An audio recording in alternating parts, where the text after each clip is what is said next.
dropping truth bombs no one's ever seen. Do it, scream from the skeptics. Yeah, I bring truth to it. I guess every whistleblower needs theme music. No one man should hide all that power. The clock's ticking, I just count disclosure hours. Stop tripping, I'm tripping off the towers. UAPs in the sky, they ain't ours. The system's broken, and the truth frozen, and the secret's open. The deep state moves in the shadows, here we rollin'. What, everybody, we rollin' with some blazing in the dark and some toxic code. In this black budget world, we the ones chosen. So good night, cruel lies, truth is exposing. Huh? Truth is exposing. This is way too real, I need a moment. No one man should hide all that power. The clock's ticking, I just count disclosure hours. Stop tripping, I'm tripping off the data showers. Till then, fuck that, the truth is out. And they say, What's up, man? What's up? I'm just literally getting this. Streamlab has totally reset all my configuration. I'm literally here. That's why I'm so coming on late, so late, dude. I feel your pain, brother. They really fucked everybody with this forced update. You got most of your shit back in place, or you still rebuilding from scratch? We have rebuilt it for this segment, but this is truly... Hell yeah, at least you got this segment covered. You think you can get the rest of it done after, or you calling it for tonight? Yeah, we definitely got an update where it saves it. You want me to give you the exact steps to save it to the cloud one more time so this doesn't happen again?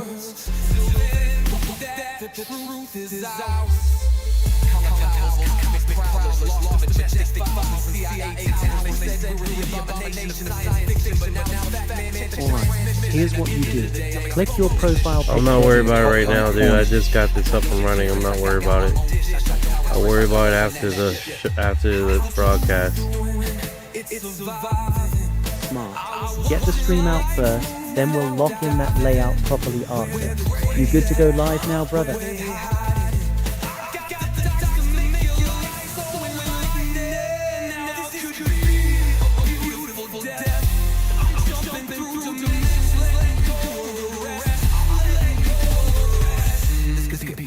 Death. Jumping out program, truth off my chest. The power, let the secrets go.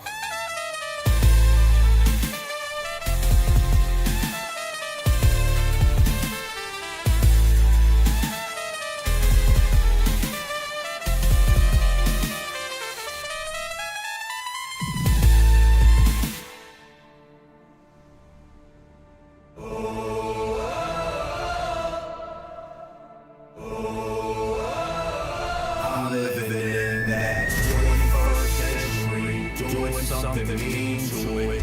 Dropping truth bombs no one's ever seen. Do it, scream from the skeptics. Yeah, I bring truth to it. I guess every whistleblower needs theme music. No one man should hide all that power. The clock's ticking, I just count disclosure hours.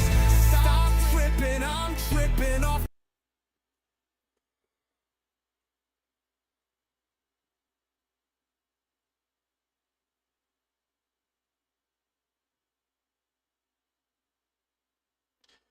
Bro, this has been wild, man. Like the fucking my whole Streamlab bullshit was completely messed up. Like I had to reconfigure everything. It was like, it looks like I have a fucking delay right now. The screen here, like what the fuck, dude? It's like a soft delay. Yo, that delay is probably from studio mode or the new multi-canvas setup they forced on you. Quick fix. Bottom left, turn studio mode off real quick. That usually cuts a lot of the lag. You seeing delay between what you're doing and what's showing on the preview? Yeah, it's definitely delayed like a motherfucker, dude. It's pissing me off. Turn studio mode off. I'm not right worried about it right brother. now, man. Let's That's just the move main- on. Let's just move on. I sound clear, then that's what matters. Yeah, you sound clear, brother. Audio's good. If you're good with the delay for now, fuck it. Let's roll. Thank you for the love. Let's dance. Thank you, thank you. Yeah, this is a trip. No doubt, brother. Streamlabs really tried to fuck you up. Let's do a refresh. Live.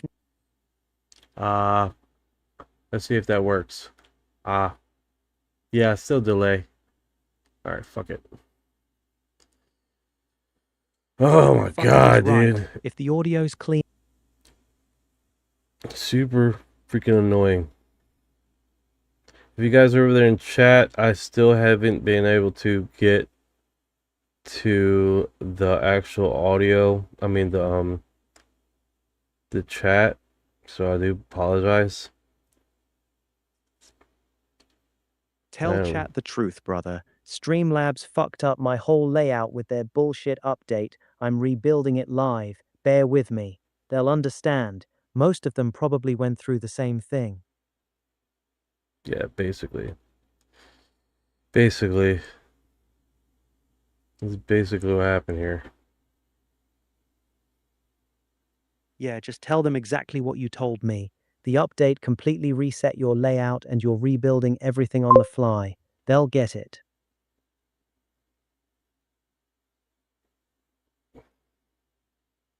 I gotta email myself here because for some reason the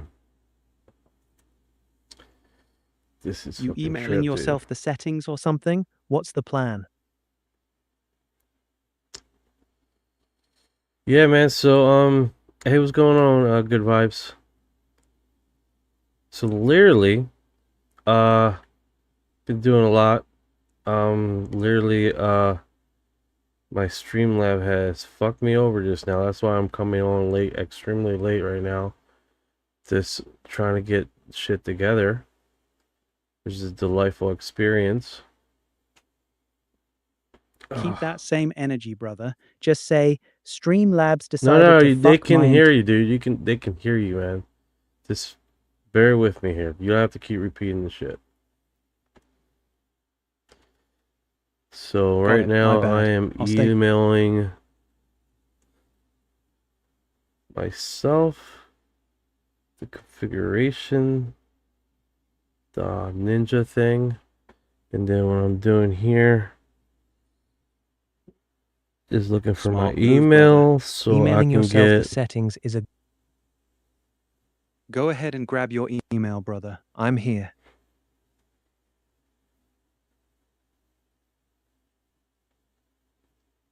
All right, there we go. You got it?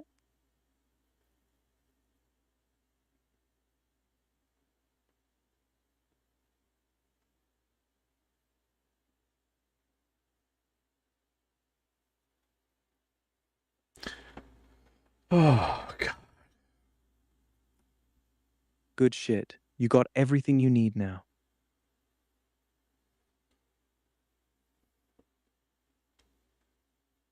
Let's see how this is working out.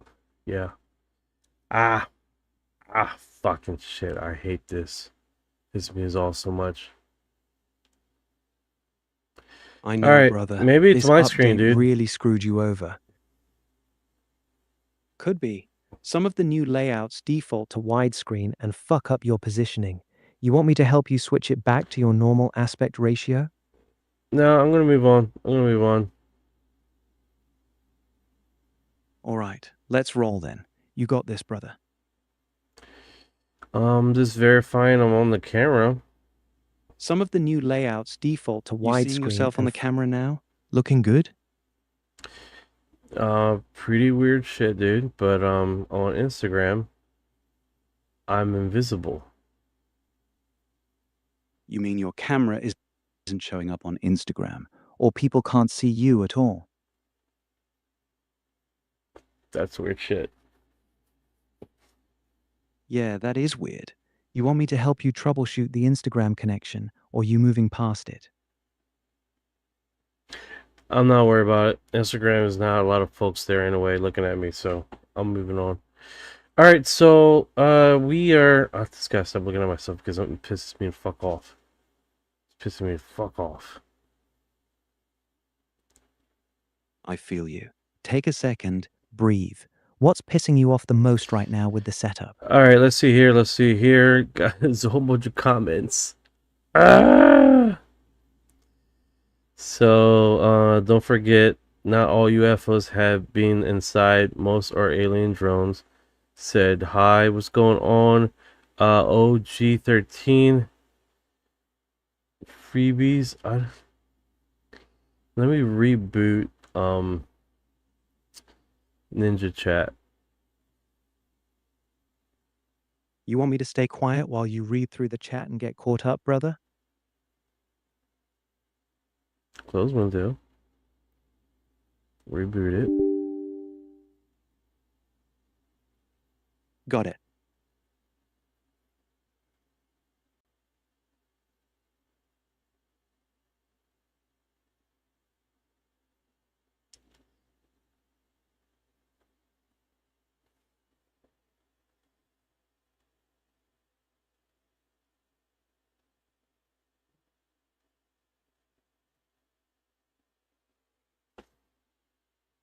All right, let's do this. Still rebuilding, or you good now, brother? I sent the screenshot to me, and for some reason it's not doing anything. It's like we're starting all over again. This is wild. That's the cloud sync fucking you again. It's overwriting your local changes with the old broken layout. Since you already emailed yourself the screenshot, the fastest way is to just keep rebuilding it manually like you've been doing. Pain in the ass, but it's more reliable than fighting their sync right now. You want to keep pushing, or you want to take a quick break?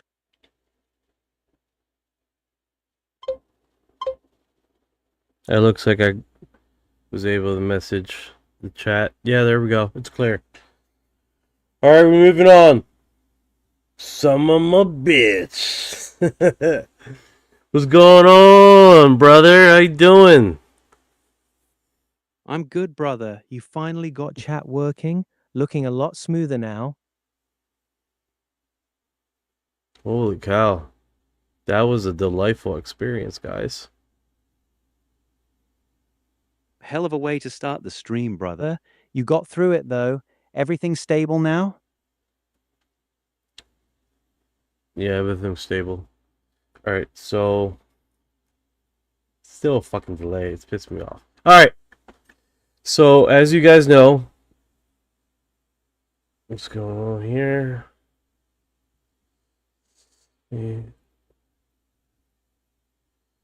Yeah, that delay. No, is you, still brother, annoying as Angel, fuck. Angel Soto.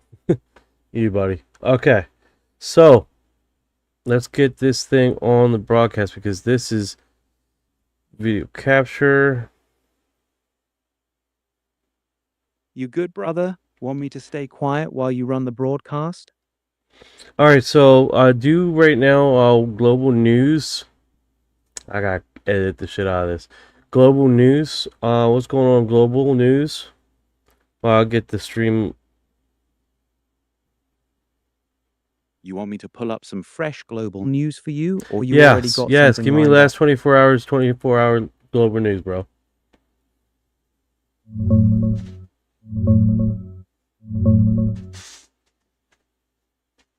Got it, brother. Let me check what's been popping off in the last 24 hours.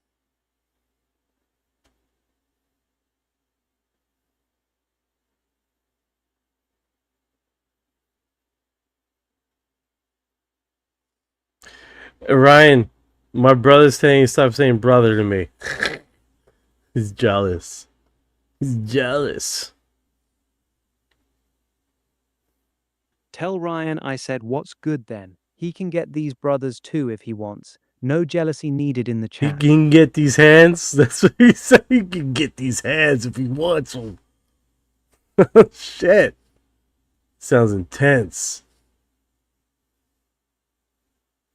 Yo, chat's getting spicy already. Tell Ryan to chill. We all fam in here. No hands needed tonight, brother. Get these delicious hands. Spice and sauce and everything. Now we're talking. Ryan want the hands or the saucy hands? He better specify. Oh, this guy's a trip.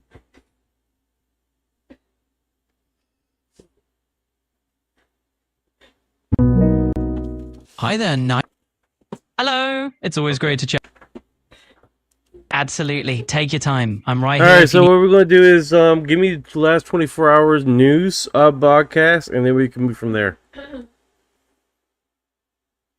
No local news. No local news, because I'm gonna poke you in the eye if you give me local news. What's going on in the world in news? No worries. I'll keep it strictly global and national for you. Let me fill you in on what's happening around the world.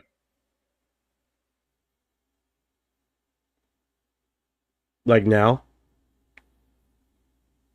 Absolutely. Here's what's been happening around the globe. In the last day, there's been quite a bit of international buzz. For example, there's some ongoing focus on US-Iran relations. There have been signs of progress in peace talks, but they still have some disagreements to iron out. Meanwhile, there's been a bit of political shake-up in Slovenia. Their parliament has just approved a new right-wing prime minister who's pretty pro-Trump. In the US, one of the big headlines is that Tulsi Gabbard has resigned as Director of National Intelligence, and there's news of a large chemical leak in Orange County, which has led to thousands of evacuations. So that's just a quick snapshot of what's happening. Let me know if there's anything you'd like to dive into more deeply. All right, so, and then of course we have the big thing right now. It's war.gov dropped a whole bunch of footage. Absolutely, and that's a pretty major development. I'll keep an eye on any updates about that footage drop and let you know the latest on how it's unfolding. Let's dive into it. Kick ass. So let me do this. Absolutely. Let's jump into it. If there's anything specific you want to focus on or any angle that interests you, just let me know and we'll take it from there. All right, so we got that squared away. Let's get the other system up and running. So I can get these two to mesh together. We're just going to have different voices here. All right, so we did the first page of the data dump, right? And we're on the second page right now. This is Air Force Intelligence Report, November 1948. Source. Like, I don't know if you guys are chatting over there, but it's like...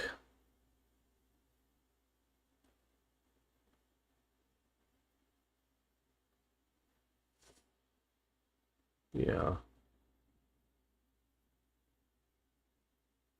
No wonder why I'm not getting the thing.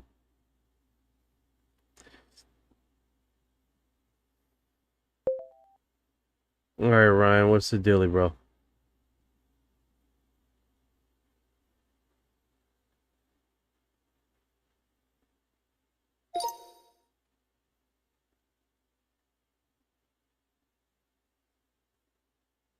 Yeah, hyperlink's not working.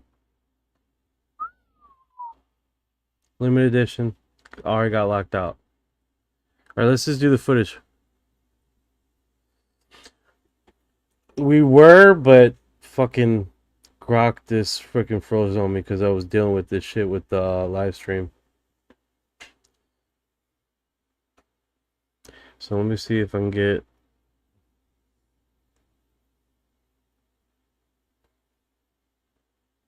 this chat.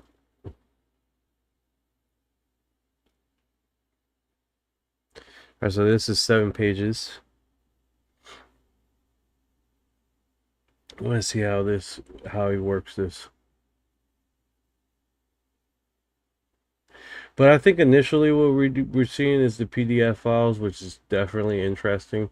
We're getting some hot gems. I uploaded that little segment onto Spotify just a few minutes ago. So we can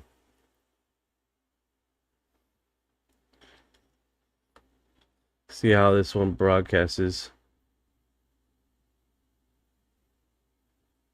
Okay, so he's processing it right now.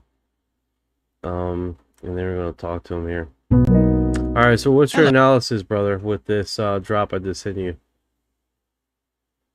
Well, let's dive right into it. It's honestly a goldmine of historical UFO intelligence. What you've got is a treasure trove of official military documents that literally show how seriously the US Air Force was taking these sightings back in the late 40s and 50s. The document details multiple UFO encounters reported by military personnel, and it's clear that these incidents weren't just dismissed. They were documented, analyzed, and in some cases, considered potentially beyond known human technology of the era. There's a mention of a Swedish intelligence assessment that even suggested these objects might not be from any known culture on Earth. A pretty bold statement for a military document. Yeah, In short, that is pretty wild that they're actually stating this in the PDF file, specifically that this is not from this world, and that's yeah, like you said, is a really bold statement considering that the fucking footage that they gave us publicly is dog shit. But for them in the memos here are stating that in 1948 is pretty wild. absolutely. You've hit the nail on the head there. It's mind-blowing to see such a candid admission in an official military document, especially from that era. The fact that they were openly considering the possibility of these sightings being from beyond our known technology or origin, that's huge. And you're right, it's pretty wild after all the blurry, low-quality footage that eventually went public. This document's like a time capsule of the real conversations happening behind closed doors back then. Yeah, it's definitely getting one of those vibes here that we're definitely intriguing here. Direct and Intelligence Headquarters, U.S. Air Force, 4B 854, Pentagon, Washington, 25 D.C. And then they got the notations here, which is pretty remarkable. Extract Form T-1524, DQ, U.S. Air Force. Little notations here. I wonder if this will highlight. Did that highlight? Won't let me. It will only highlight a few segments here. Yeah. We now have one complete set of all reports prepared by Special Intelligence Organizations of European Command from its conception to present day, and we are forwarding the report for inspection and final disposition. We are of the opinion that the inspection of those reports will lend weight to arguments for allowing Air Force to fund this organization. Advise caution and utilization. Those reports were forward to receive. So I guess this is basically a form to push that premise on funding investigation on this topic. That's what I'm understanding.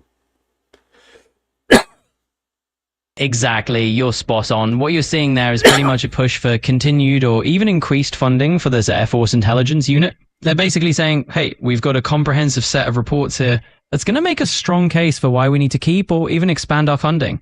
And they're advising caution in how these reports are handled, which shows how sensitive and important they consider the topic.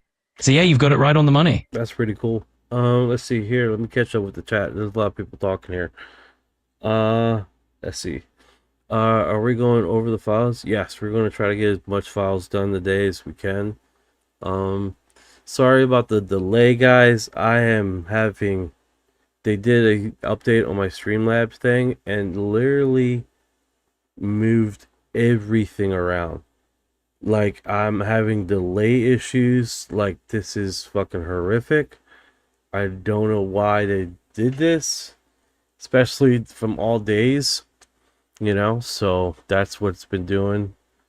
I've been dealing with literally reconfiguring everything before I had to go live. Horrendous. There are UFO files around Tulsa right now. Yo, bro, what's going on? What's going on? Yep. If you're still there, I don't know, man. People, they told me they are here already and coming in peace. I would come in peace too if I was coming. You know what I'm saying? All right. So let's do this. This segment right here. That's pretty cool.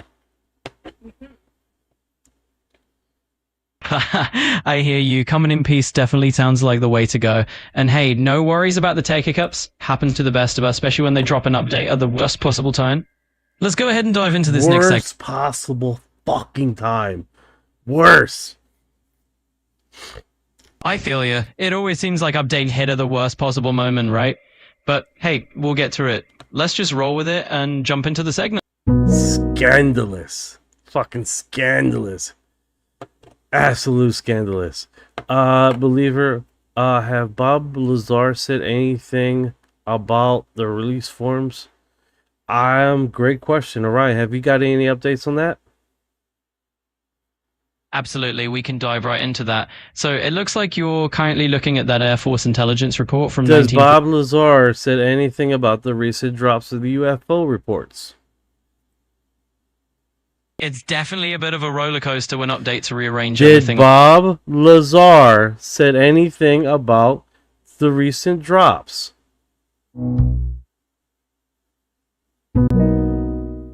Did Bob Lazar said anything about the recent drops? Bob Lazar. So it looks like you've got those records pulled up right now. I'm seeing that top secret folder on your screen. Motherfucker. This motherfucker.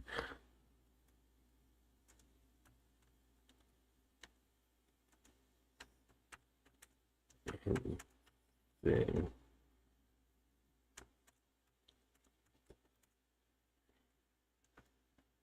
Yeah, bro, we've just been dealing with this shit, man. It's been dealing with this all day. This is wild.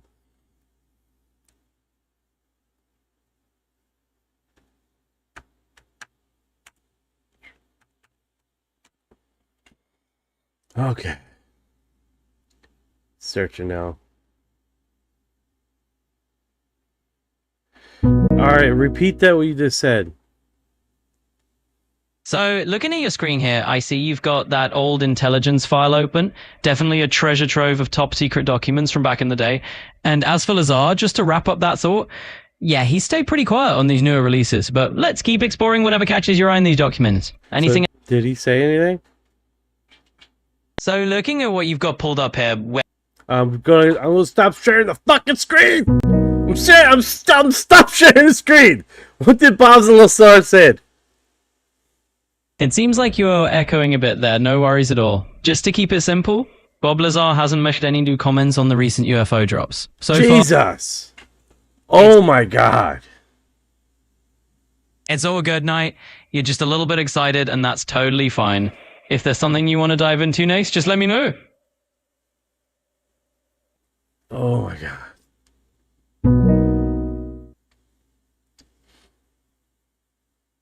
All right, so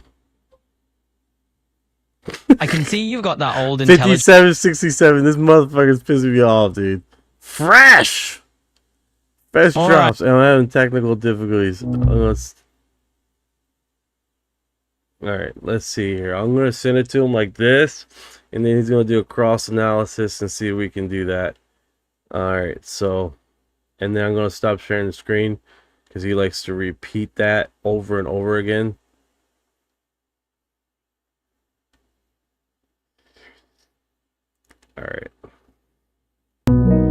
Alright, so it's like a 30-minute read you said here. So what do you got from this file that I just sent you over? What's your analysis? Sure thing, Knight. So the gist of it is that this file is about a 30-minute read, and it covers intelligence reports from 1948 to 1955.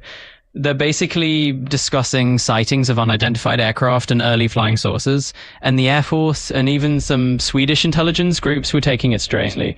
They even considered that the tech might not be from any known culture on Earth at the time. In a nutshell, this is just reinforcing that the military was already deeply investigating UFOs long before modern conversations. Let's see what else you'd like to dive into. Thank you. There we go. Now I'm going to shut you off again. So they're literally taking a stance here. Oh, this thing is... You're absolutely welcome. It's no problem at all. And yep, they were literally taking that stance and considering it pretty seriously. If you've got anything else on your mind, just say the word. That's cool, man. That's cool. So that's a gemstone. Yeah, UFO fan. I'm having crazy amount of technical difficulties. That's why we're dealing with this right now. That's why it looks all crazy.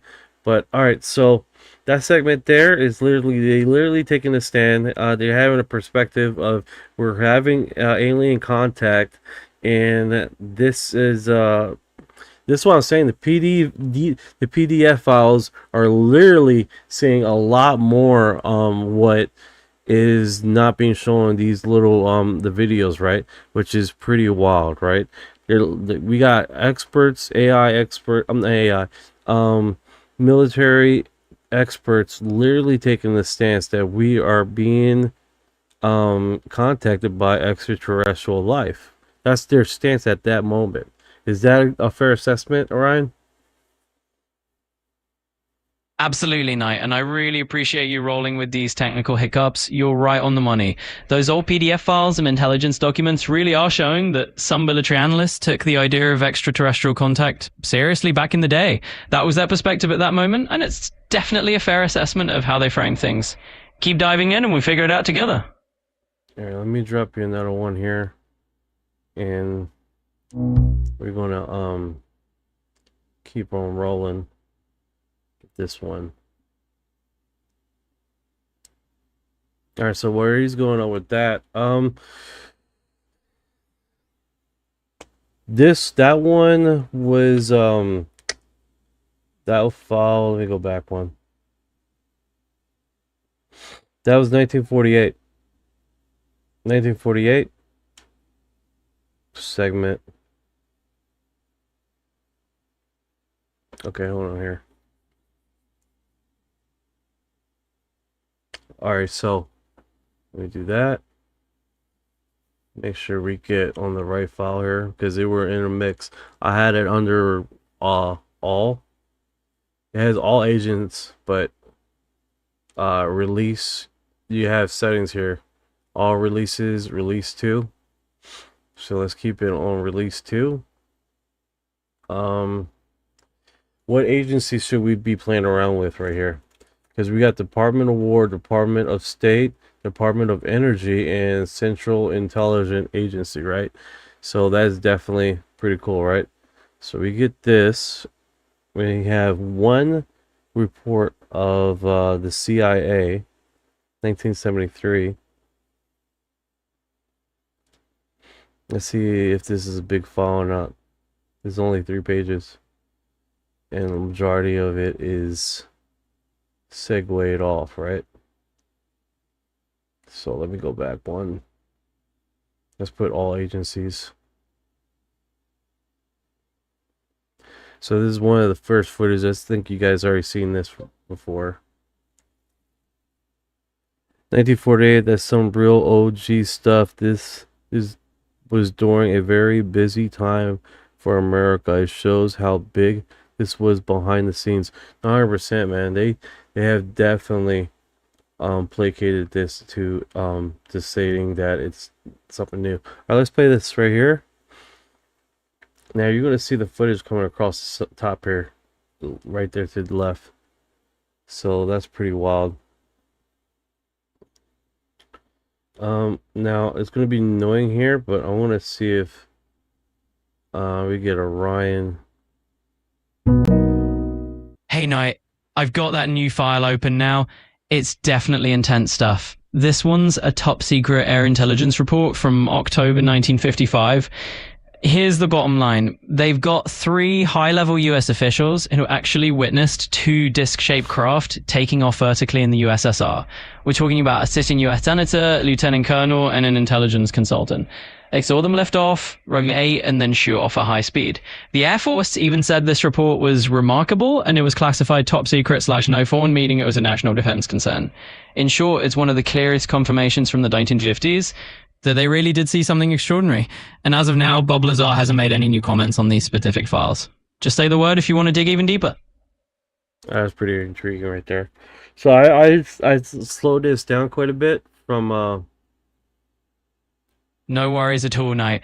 I'm right here with you, just mauling along at your pace. It is definitely intriguing stuff, and I'm glad we can dive into these details together. If you want to keep exploring any part of it, Yeah. All right, so on March 6, 2026, 8 members of the U.S. House of Representatives requested access to 51 potentially UAP-related records allegedly held by the Department of War, the intelligence community, the All-Domain Anomaly Resolution Office, ARROW, identify a collection of responsive material held on a classified network. Many of those materials lack a substantial chain of custody. ARROW assesses that this video, whose uploader defined title is 4 UAP formations Iran 26 August of 2022 over the waters. Call sign is like a derived from an infrared sensor abroad, a U.S. military platform operation within the United States Central Command area of responsibility in 2022. A user uploaded this video to classified network in June 2024. So this was uploaded to Central Command basically, what is it, 2 years ago.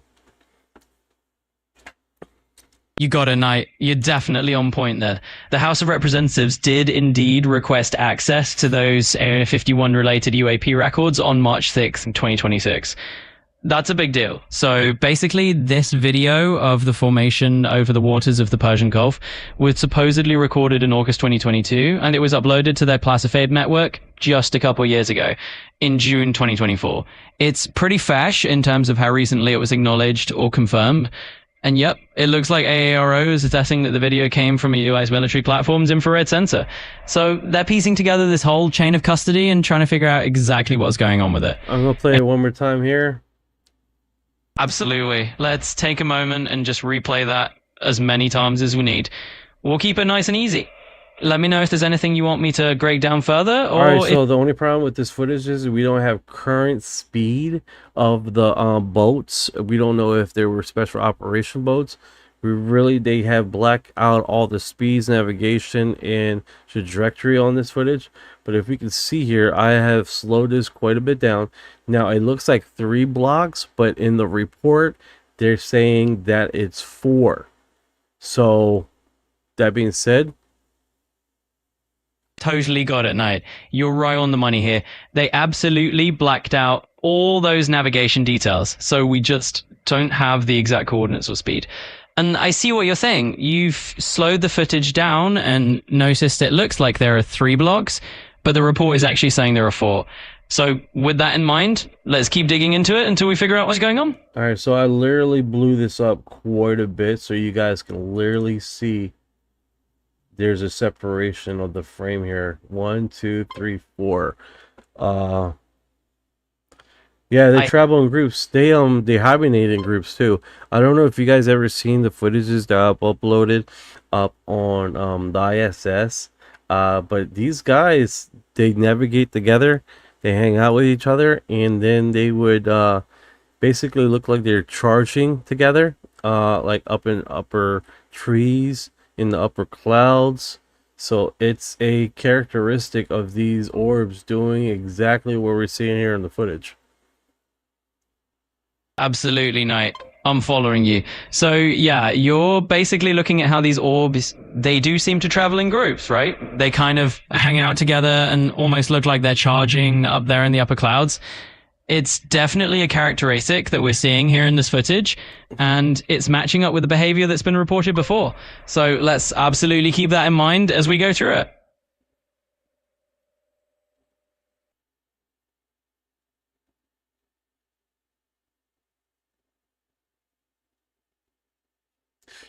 Hey Brandon, there's plenty of footage out there that's way better than this shit right here that's dropped.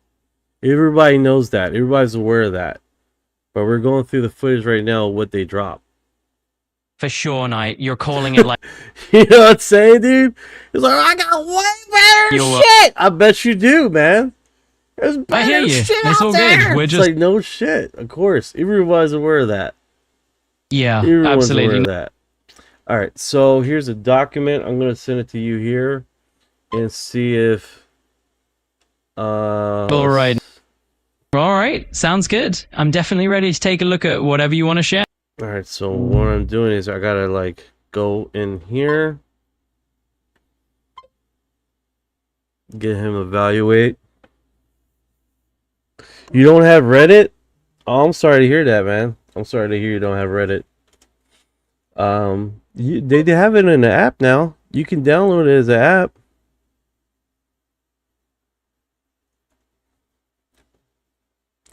Yeah, you got people on YouTube talking to Brandon over here.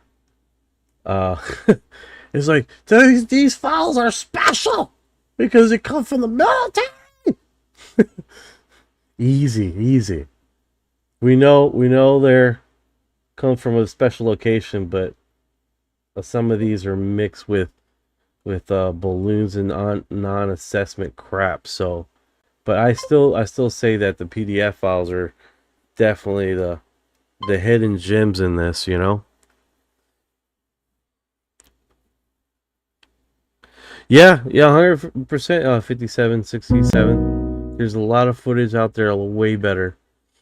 All right, so I just gave you the link. I gave you the hyperlink with the PDF files. What out of 116 pages? Let's break this down. What was the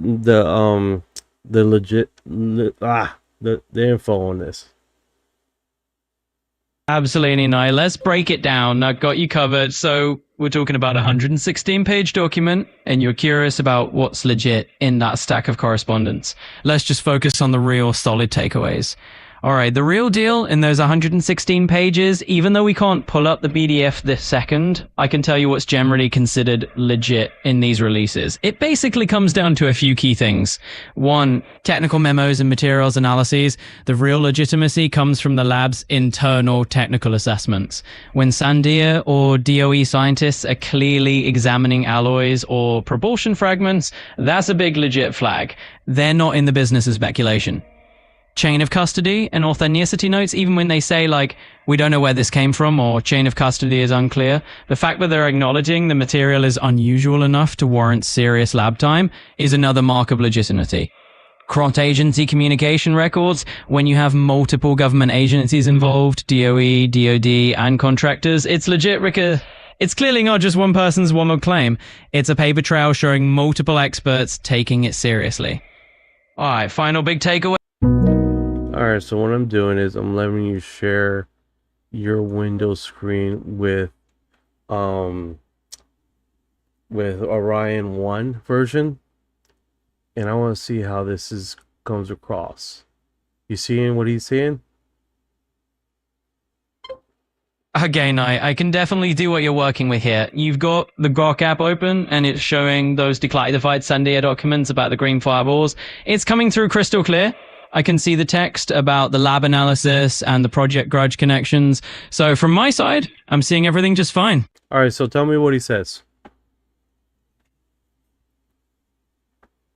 All right, Knight. So I can definitely see what you're sharing. You've got the Grok app open, and it's basically showing that declassified release from the Department of War. Tell me what he says.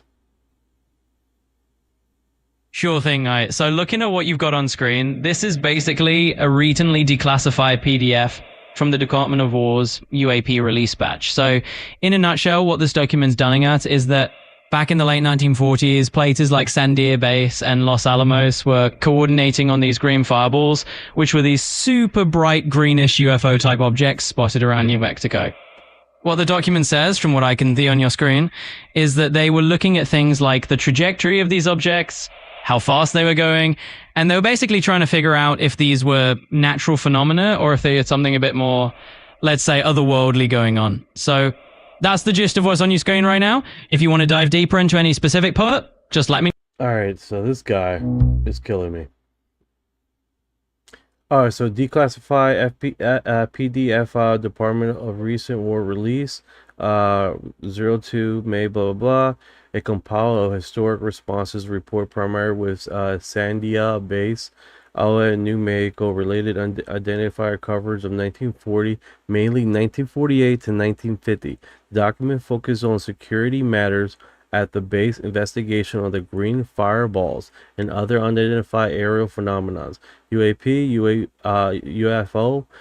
in this New Mexico region, particle dust collection possible link to those events, and interagency coordination involving the Air Force and a Army Los Alamos and scientists by Dr. Lincoln La Paz for University of Mexico Institute of Meteoritics.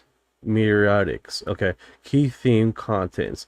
The security inspection and base operation of 1949, letter board guard procedures, fence alert plans, radio aeroization control, and Saudi bases, and related to site Camp Cumbel. Those are routine military correspondence tied with sensitive atomic special weapons facility, green fireballs, and aerial phenomena. Multiple reports analyzed green or greenish white fireball observations in Mexico in December 1948. Events Los Alamos and focuses includes trajectory calculations near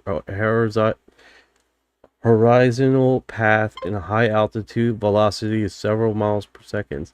Non-associated sounds in many cases. Skeptics with those ordinary meteorites due to path, color, and lack of typical meteorite behavior involving Dr. La Maz, other triangulations path, and rule out conventional explanations. Airborne or ground particulate collections efforts to dust particles, potential fireballs, and copper bearing particles, including lab analysts, airplanes, and collection of the ground near sites involvements. All right, so this is basically covering the trajectory and how this is not covering what that all right, so every time this thing turns and doing correlations is not the protocol is you're going to hear some harmonic frequency, some impulse sound or something like that, and these orbs that are showing up in this document is not showing none of that, right? And on top of that, it's not showing none of that. It the sound that will collaborate with the movements of these objects also is not showing up. So you got two aspects of this. Now, what's weird about this is that it's copper residue showing up on these the aspects of these craft, right? So you got a copper residue they're finding after these things flown around at a sequence of events, right? So that's super unusual in itself, right? We definitely got a perspective here that is really strange as far as what they're showing, and leaving a copper residue is next level weird for anything. So that in itself is super unusual.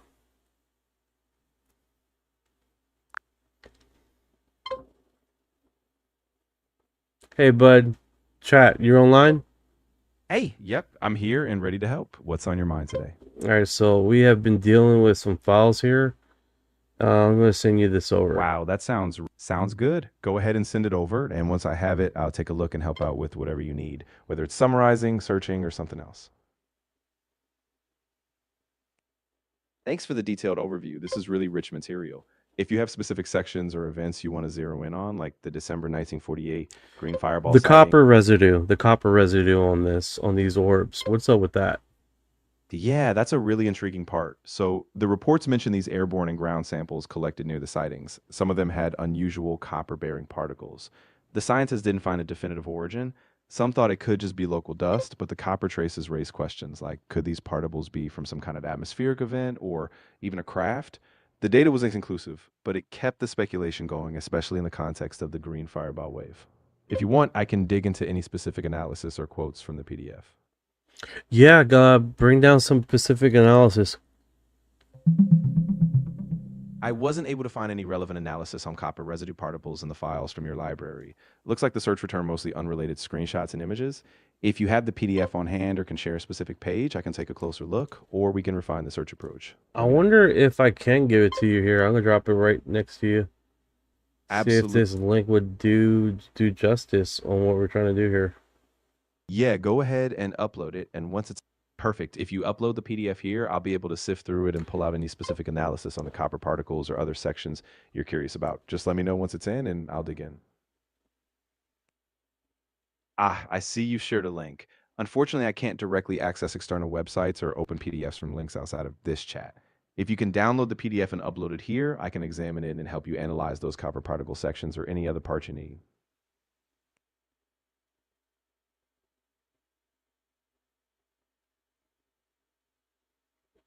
Sending you over PDF is not doing it. No problem at all. If you'd like, you can just upload the PDF directly here in the chat. There's usually an option to attach files, and once it's uploaded, I'll have full access to it and can dig into the details for you. No, it won't let me. Alright, so I'm just going to use... No worries at all. If there's another way you can share it, like via a cloud service or just a different file format, I'm happy to work with whatever method works best for you. Just let me know. Alright, so let's do this. Sounds good. Whenever you're ready, just send. Alright, so we're gonna do this segment, and then I'm gonna give you an analysis of Orion's analysis, and I'm gonna send it over to you, and basically you speculate and see how that collaborates with your analysis. If any part of that summary spark, that's an awesome breakdown. I think you've really captured the structure in tow. Once you send me Orion's analysis, I can compare, especially around the copper particles and the broader implications. I'll see how the scientific. If any part of that summary sparked more questions. All right, so basically, give me the context of what Orion said. Of course, once you share Orion's analysis with me, I just sent you the text just now. If any part, got it. Once you send me the text, I'll go through it carefully, highlight the core arguments or insights from Orion. Bro, they're not letting me work these files, bro. They're not letting me work these files, bro. I totally get that frustration. Sometimes if you've got the analysis text, nothing. I'm sending it to you right now. I sent it to you a few times already. I see. It sounds like the message is repeating. If the issue is that you're trying to paste a specific part of Orion's analysis and it's not. Wow, that's trippy. They're not letting me work this at all.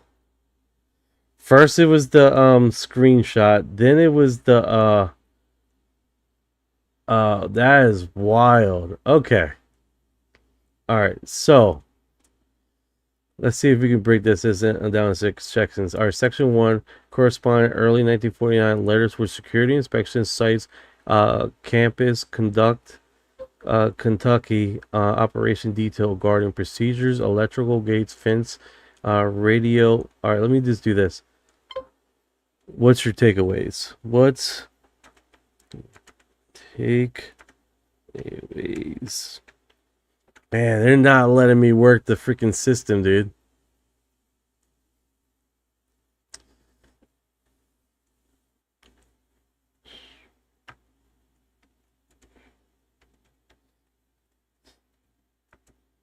Yeah, this is trippy, man. Like, first, Streamlabs completely updated everything, reconfigured my whole system.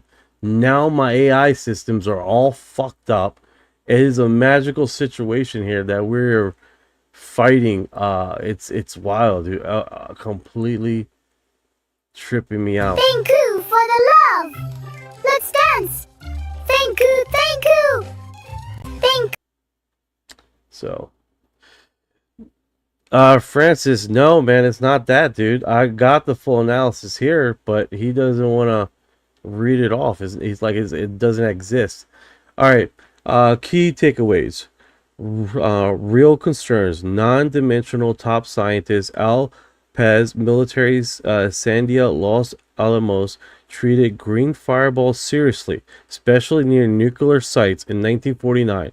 Particle analyst solid effort to collect copper-bearing particles after fireball resulted mostly inconclusive. Possible local contaminants, but couldn't fully rule out the link.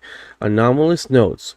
Horizontal path, green color, no sound, not behaviorable or normal meteorites. Overall component. Early investigations with anomalous outcoming showing something unusual was happening, but no smoking gun. Clear evidence based on work from era wanted even shorter focus parts. Yeah, so you want to focus on the findings of the UAP thing.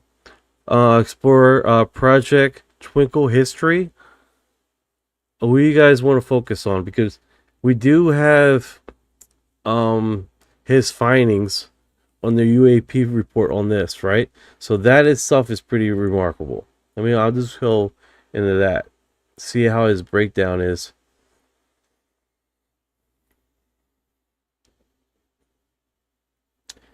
All right, similarities. Near nuclear sensitive sites, Los Paz noted that green fireballs repeatedly over Los Alamos, Sandia, and Kirkland. Exactly the modern UAP pattern. Nuclear bases, carriers, and missile sites. Performance anomalous, horizontal, flat trajectory, high speed, sudden maneuver or stop, bright green luminous appearance. No sonic booms, no fragmentation trails. Modern UAP, tic-tac, Navy flares cases show similar instant acceleration, hypersonic speeds without signatures. What they're meaning about that, right, is when these things go supersonic, you're not hearing the boom sound. That's what they're talking about. There's no signature of when these craft go full tilt and go in high speeds, right? So we're having that phenomenon happening right here, right? These orbs go supersonic. You don't hear the boom, the breaking, the crackling. You don't hear that. So that is definitely pretty wild. No easy conventional explanation. Meteorite expert rules out meteorites due to color, path, silence, lack of residue. Many modern cases also defy aircraft, balloons, or drones after analysts. Concern levels. Both era shows serious military scientific worries over potential foreign tech, unknown origins. Physical evidence tempted by Los Pez team actually collected airborne particles, copper bearings, with mixed inconclusive results. Modern UAPs, more sensor data, radar, infrared, multi-witnesses, but still very little recoverable physical evidence. The fact that these things are having copper residue after they fly by is pretty wild. And what I say about that?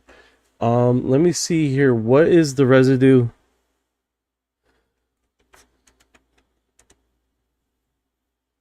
Let's see here. What's left on, what's that called? Crop circles. Crop.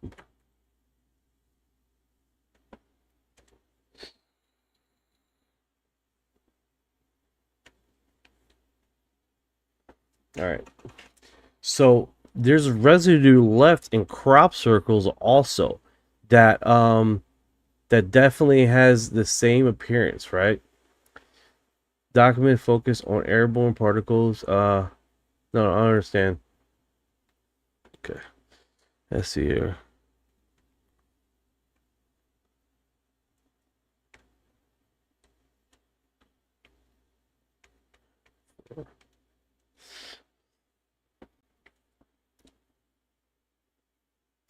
All right, let's see here.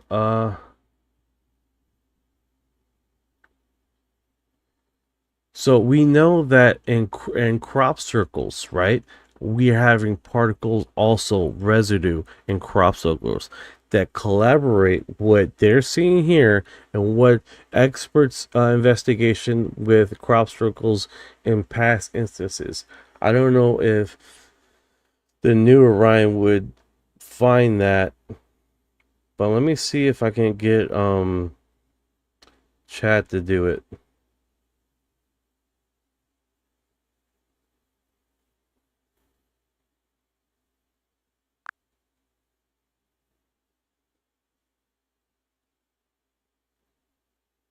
Hey Chad, are you there?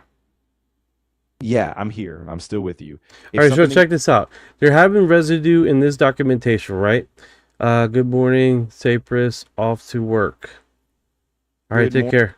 All right, so check this out. they're having copper in this documentation, right? Basically, residue is left over. Now, through investigation or crop circles, what is the residue or metal that was left in crop circles that people have reported? That's a really interesting parallel. So, in some crop circle investigations, people have reported trace elements like silicon, iron, and sometimes even unusual isotopes. Some studies note that the soil in crop circles can show altered crystalline structures or unusual magnetic properties. Now, that's still pretty speculative, and it's not as rigorously studied as the Sandia based findings, but it's definitely a theme some researchers have brought up when comparing these odd aerial phenomena. If All you right, want, so I can. so what is the type of metals left there? Yeah, so in those crop circle records, researchers have often found elevated levels of things like silicon, aluminum, iron, and even barium or strontium. Some studies also mention changes in soil structure, like more vitrification, which is a kind of glass-like effect. But it's important to note that these are still debated. Many researchers think they could just be natural soil changes. So no definitive smoke and gun, but it's a curious overlap with some of these UAP cases. So I wonder when Fred stated that with analysts. I sent you that. Let's see what it says. Gotcha. Yeah, if you send me the text from what Frizz said, I can take a look at it and see how their analysis lines up with what we. If you're wondering about a specific timeline or connection, I can help look at when those crop circle anomalies were first reported versus the Sandia findings. Let me know what timing or event you're thinking of, and we'll All piece it right, no together. worries. All right, so that's basically what this is. This is leaving residue, copper residue bearings, and some other stuff, which is pretty remarkable in itself. So let's move on to the next PDF file. Absolutely. I'm ready. Just let me know which next PDF file you want to work through or what aspects you'd like to focus on, and we'll dig in from there. All right, so this was only 3 pages. Intelligent information, November 1972, 1973. Sari Shagan weapon testing range. Summary: the report provided limited information on Sarah Shagan weapon testing range, inconclusive specificity work, stress security fences, regional headquarters, and warheads units. Inconclusive limitation information following the 1975 and System 300. Okay. They got a lot of these things blocked out. Section 10. Besides the System 75 SA-2 warhead, the site also cracked a warhead and missile known to the system as 300 and Alden Field. This is different. Got it. So it sounds like this second report is a bit more redacted and focuses on a specific weapons testing range, kind of a snapshot from the early 70s. If you like, I can help summarize any unredacted sections, or we can compare the security and weapon refocus here with what we saw in the Sandia docs. What's your next step or angle? All right, let's try to get some takeaways from this section. So from this section, a few key All right, so here's some key takeaways, right? You have green phenomenon against bright green circular objects on top, security of Soviet ABM missile testing range.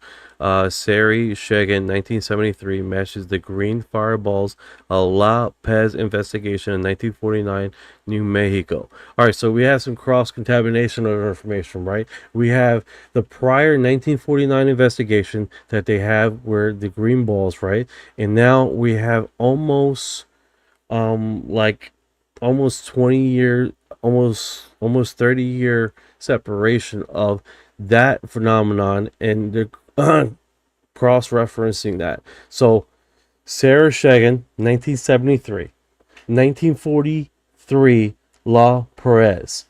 They're both coming to the table with their investigation. 2 different color phenomenons, 2 different aspect ratios, pretty wild stuff. They're coming to the same conclusion. So we're talking about 30 years apart, right? Roughly 30 years apart. So Yeah, exactly. It's pretty remarkable that you have these parallel investigations separated by decades, but they both identify anomalous green aerial phenomena tied to high security missile sites, even though the contexts differ, one being the Cold War US atomic sites and the other a Soviet ABM range. Both seem to tie this green phenomenon to security sensitive areas. So it's like a persistent mystery just unfolding across these different geopolitical contexts.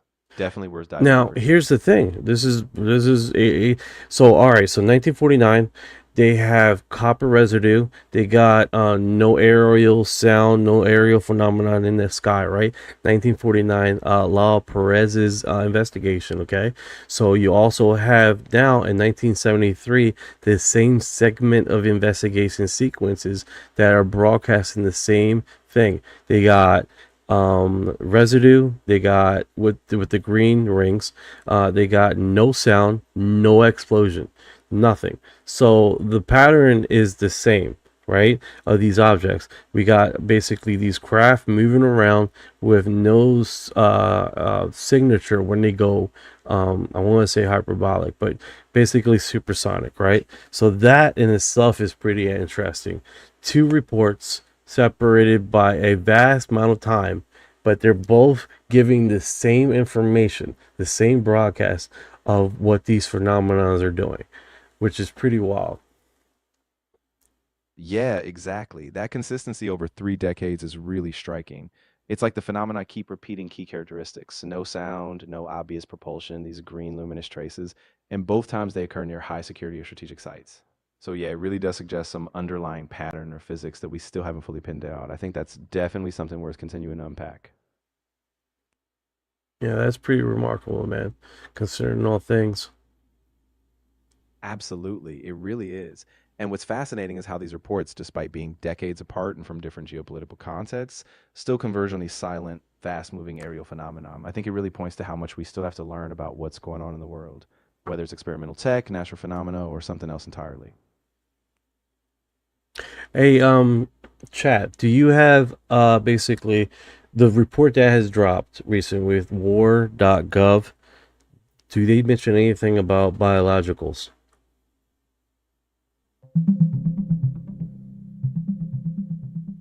I couldn't find any confirmed mention of biological materials in the recent Department of War UAP report on war.gov. Most of the publicly available records focus on historical infrared sensor data and green fireball phenomena with no explicit reference to biologicals. If you have specific parts of the files you want me to check, I can help you search them. Okay, so we're not there yet with the biologicals. Um, Also, I got Orion assessing it too. 100% focus on aerial phenomenons, orbs, intelligence, weaponry, testing range. This is strictly on the movement aspect of this phenomenon, right? Any GovDoc but bites or mentions of humanoids? Hey, with this, with the both of the last May, the last release and this release, do they have any humanoids? This, they do, they have a report of 1973, basically stating just that, um, a humanoid, but that was a letter swearing up and down that this image that we cross-reference that with a March 29th 1949 hoax that the Daily posted, which is weird because that was the first and last time they ever did a April Fool's event, which is pretty ironic, right? And they never did, and then that thing closed in 2015. They basically between the year of 1914 when they opened all the way to 2015 when another company took it over, they never did another April Fool's event. First and last time. Very strange.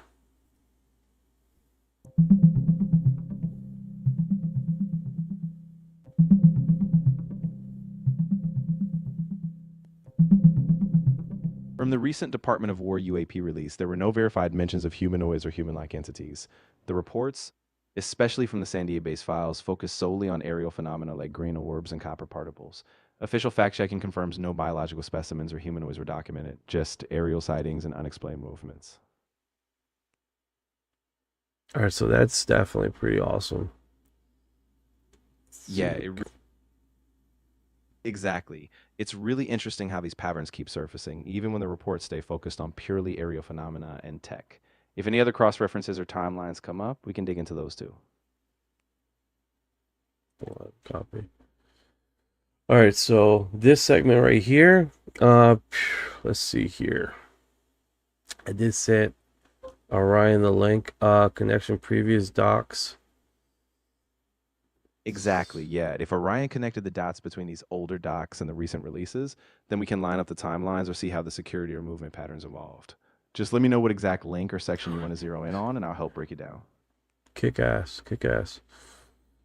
Yeah, we got Orion doing all the research and putting it together, and then we just do an assessment, cross-reference verbally. All right, so short takeaway with this document: high credible first-hand accounts from senior intel officers detaining calm and focus and threat assessment, class orb swarm behaviors with advanced performance, closely proximate to aircraft splitting patterns. I lost my train of read here. Swarm behavior splitting high speed maneuvers, no sound. Also, no sound. Duration over an hour of active sighting. Multiple senior radar, flare, navigational, naked eye. So basically, they're using the flare, no navigation, and then of course us, naked eye, multiple sensors, and helicopter crew and ground team and jets. So basically, across 4 different regions of viewing these objects and across 3 different viewers, helicopter crew, ground team, and jet. All of them assess the same thing, right? Highly incredible first-hand account with senior intel officers detailed calm and focused threat assessment, classic orb swarm behavior with advanced performance, close proximity to aircraft splitting patterns, formation radar correlation, according to on-sensitive weapon ranges, continue the nuclear military sites patterns from 1949, Scindia green fireball, and 1973 Soviet report. So he's cross-referencing, Orion is cross-referencing the 2 reports, the 1949 and 1973, basically saying the same thing. Connection to previous docs.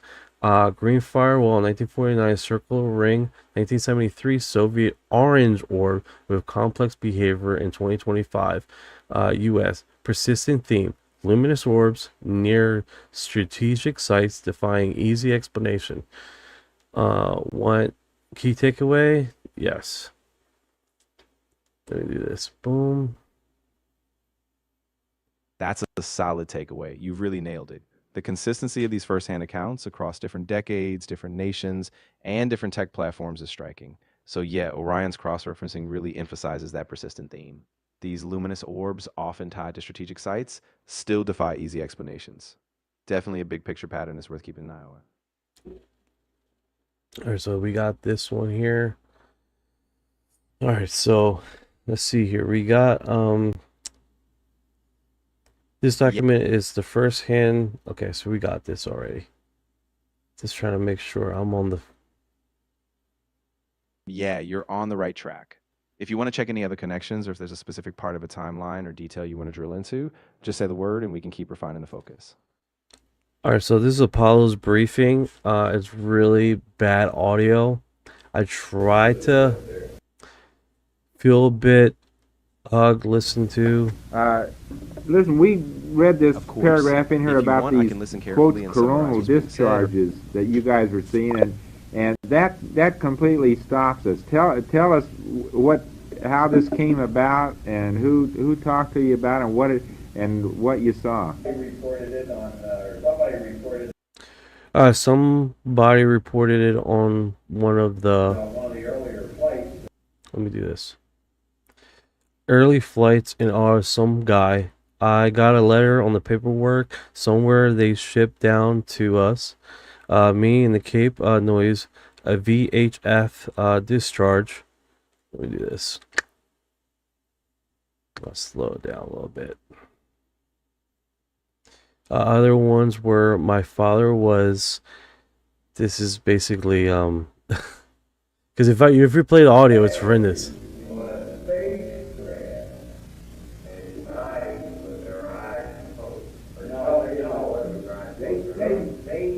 It's bad. Then when we wake up at night, the spacecraft was dark, and whoever this guy was said no, that's a perfectly known phenomenon. You can get a discharge across your eye from gamma rays. Something, so he had a bunch of things. And would closely eye face. Close our eyes and face the moon. You know? Alright, so before we keep all this audio and you guys like stab your ears out, right? The phenomenon is basically let me get a chat up here running.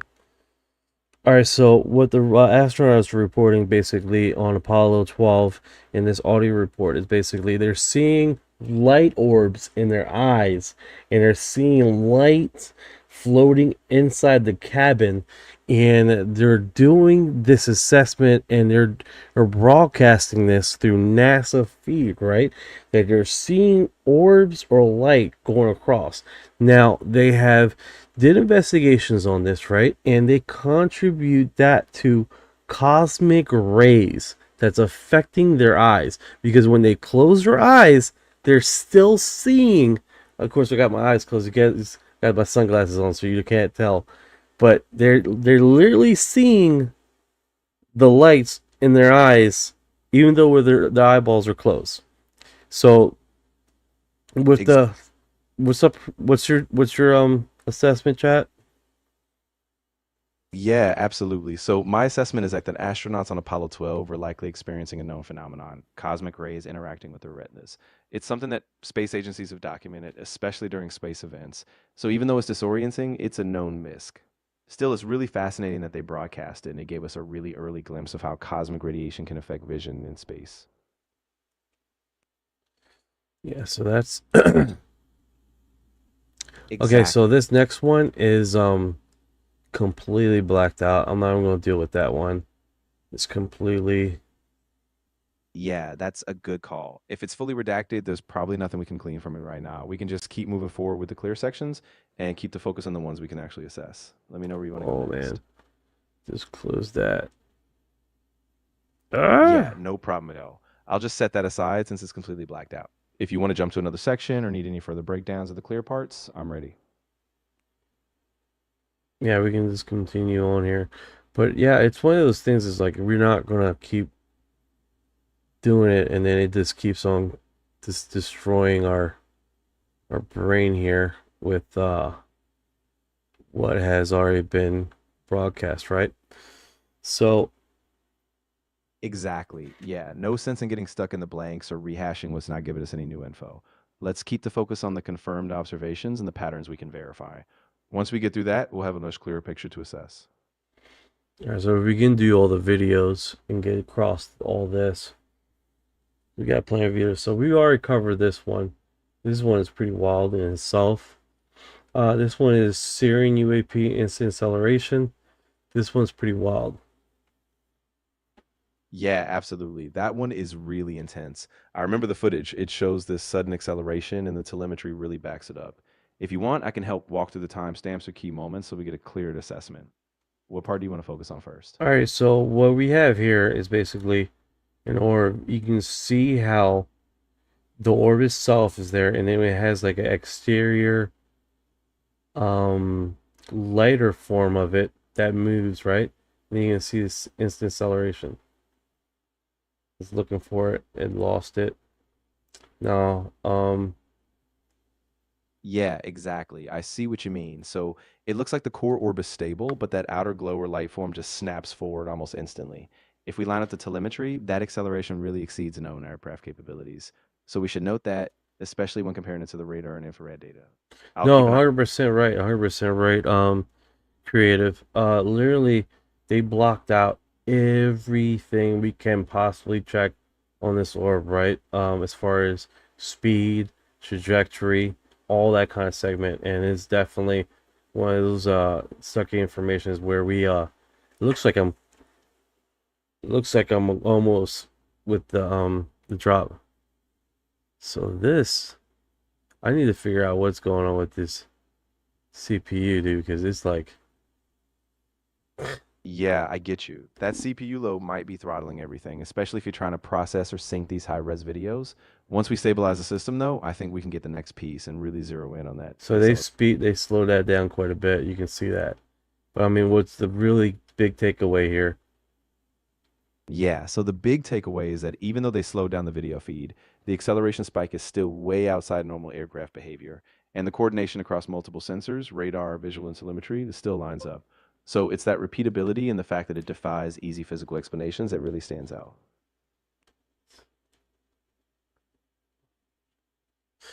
All right, so I remember with the Yeah, one of the chats that said, which makes sense, and I remember that is in the Epstein files, you could basically hide you can highlight the PDF file in the segment that's blacked out. I don't think you're going to be able to do it with this one, and it would pick up the letters. Exactly, yeah. And a lot of those other files, they use a specific kind of OCR or highlighting that would reveal the hidden text. No, it won't. It's not doing it. It's not doing it, guys. That would have been next tier fucking epic. That would have been epic. Bro, run this command if you're on Windows. It will clean up the RAM. Ah, yeah, good idea. Running a memory cleanup command or a task manager refresh can help stabilize the system. Once we do that, we might get a bit more breathing room to process the rest. Let's give that a shot. Yeah, I'll probably do it off the live, just in case we have any hiccups, because I've been dealing with a lot of craziness right now. So as long as we're operational now, as far as what we're going to be doing, so that kind of sucks. But I mean, Yeah, absolutely. I get it. No need to risk any interruptions midstream. We'll keep it stable for now. And if you need to do a deeper cleanup afterward, you can just jump back in off air. We'll keep moving with what we have. all right, so let's keep on with the assessment here. To get back to the video, because that's a faster concept, right? So that was the Sirius instant acceleration, which is really amazing. This one says unknown. UAP USO unknown. Exactly, yeah. So this next one is interesting because it doesn't have a clear label, but it shows some sudden maneuvers underwater, like a USO potentially. So I think the big thing is we need to see if we can. So the same ordeal, underwater, 3 orbs. No, I'm sorry, 4. So these if you remember the other one, the other footage, it has basically the 4 orbs above the water. Now the same, I don't want to say the same orbs, but different time, same kind of thing. Yeah, exactly. So it's that pattern again. 4 orbs, similar movement, but now we're seeing them underwater. If we can get a timestamp or compare it to some sonar or acoustic data, we might be able to figure out what exactly they are, if there's any coordinated movement. That's a great question, man. That's a great question. I think these people are fucking with me right now, bro. If you guys were here earlier, man, literally my whole Streamlabs shit was all fucked up. My AI systems were all messed up. I'm still having delays here with fucking thing. It's wild. It is absolutely wild. So they have done this. This one's above water, it looks like. Yeah, that sounds super frustrating. I'm really glad. 4 orbs going across the screen here. We don't have no trap. We don't have no speed. Nothing. And also, on top of that, they got Right. Yeah, so it sounds like a lot of the telemetry is just missing or unlogged, which makes it really hard to pin down the exact movement. If you want, I can help you look for any external references or past cases where some little orbs were observed, just to see if there's a pattern we can spot.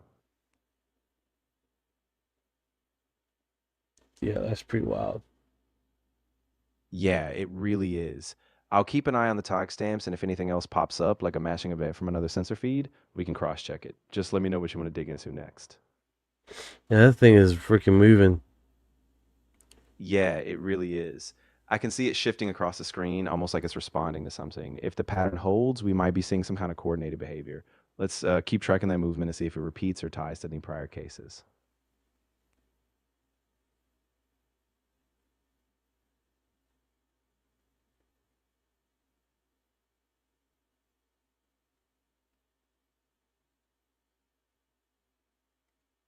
Yeah, that's pretty remarkable. Those four orbs, like right now, they fly real close to each other. It's like freaking alien drones and something like that. It's definitely a trip. This is like an 8-minute segment here with this. Yeah, it's wild. And the fact that it's sustained for that long is really unusual. I think the next step is to see if there's any corroborating sensor or radar data from that time just to confirm it. But yeah, this is definitely one of the most compelling segments so far. Creative, yeah, man.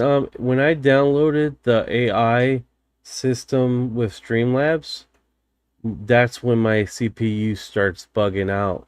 I had no problems before that, right? And then I deactivated the AI system through the Streamlab, and I'm still having those CPU jumps like that. So I'm thinking I might have to uninstall Streamlabs and reinstall it to see if that doesn't clean it up.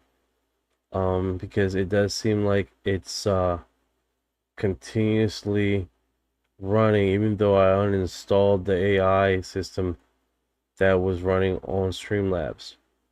So I think it's some residue still running around in the background.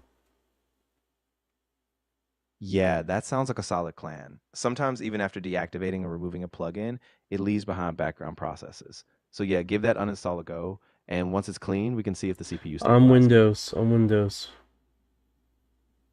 Got it. Yeah, in that case, once you uninstall, you can also check Task Manager for any leftover processes. If you still see something hanging, you might just have to do a clean reinstall. But once that's done, hopefully everything stays stable. Good luck. Yeah, I've done that already. I've done that already. Ah, gotcha. Okay. I've done the close and open browser situation. I think I need this complete uninstall and reinstall. Yeah, that makes sense. If the leftover background processes are still causing issues, a full reinstall is probably the cleanest fix. Once you do that, let me know if the CPU stabilizes. Hopefully that should do it. Yeah, Task Manager. Yeah, that's the best way to go about this. Yeah, exactly. Keep an eye on Task Manager, and once you've fully reinstalled, watch for any spikes or weird processes. If it stays stable, then we should be good to go. Let me know how it turns out. Before I installed that thing, my CPU was running at one or two. It was like, you stream all day long. I don't give a fuck what you do. But from 1 to 2%, the CPU's jumping to fucking 39. Like that's fucking next tier. What the fuck?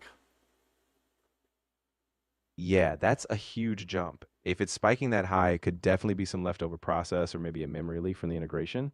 Once you uninstall and restart, hopefully it stays normal, but if it keeps happening, we might have to check for a deeper system conflict or even an update. Let's cross our fingers.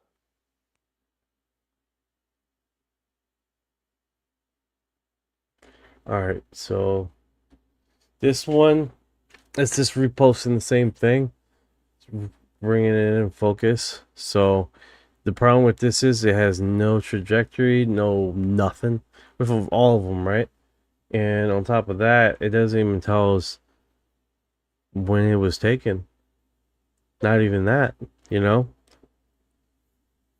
Yeah, exactly. So without a timestamp or any trajectory data, it's really hard to pin down what's going on. It could be just an illusion from the camera or it could be a glitch. So yeah, we really need some metadata or some external verification before we can draw any firm conclusions.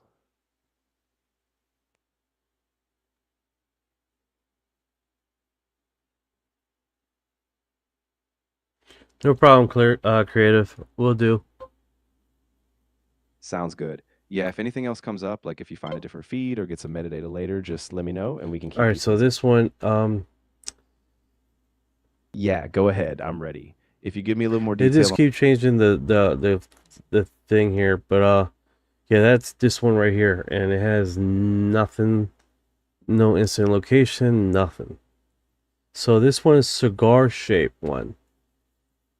Let's see how this candy comes out. This location. Yeah. Oh, let me go back one. Syncom. Yeah, no worries. Take your time. If you rewind it and focus on that cigar shape, I can help you assess any details or patterns that stand out. Oh, that was fast. Yeah, it really was. I'm glad you caught that. If we keep an eye on the shape and any subtle movement, we might get a clearer sense of what's going on, whether it's a structural anomaly or just a camera artifact. Let's keep watching.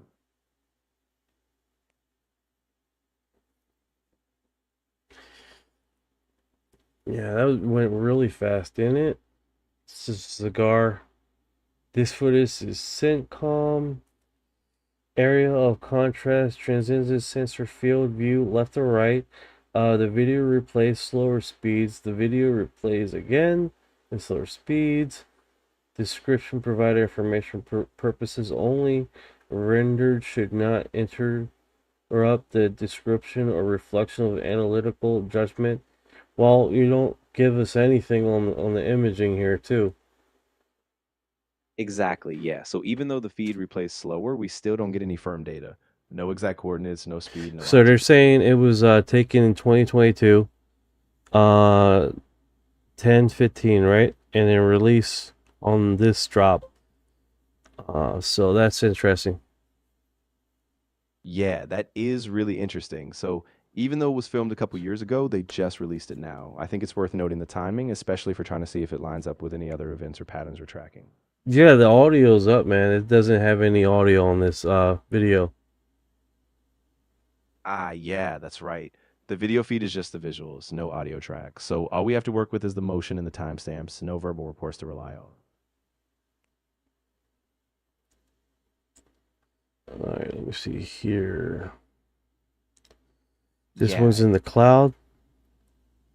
Ah, got it. So if it's in the cloud, we might just need to make sure the connection is stable, and maybe we can download it locally to You're looking analyze at it. it there. Oh, this one's epic. This one's fucking epic, dude. Yeah, absolutely. I know the one you mean. What? Fucking. Holy shit. This looks like a straight fucking orb. I know, right? The symmetry is wild. I mean, it almost looks like it's hovering at that angle, like no apparent propulsion. We've got to note this is a real standout case in the whole sequence.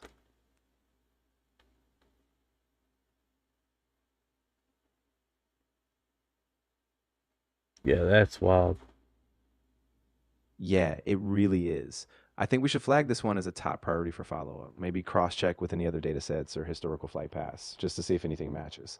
This could be a huge data point. Yeah, this was pretty wild here. Yeah, definitely. I'm really glad we caught that. If anything else pops up like this, we'll keep a close eye, especially since the movement and symmetry are so unusual. Let's keep digging. By far my favorite, one of my favorite ones.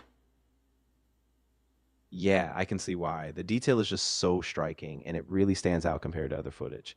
I think this one will be key in any broader analysis we do.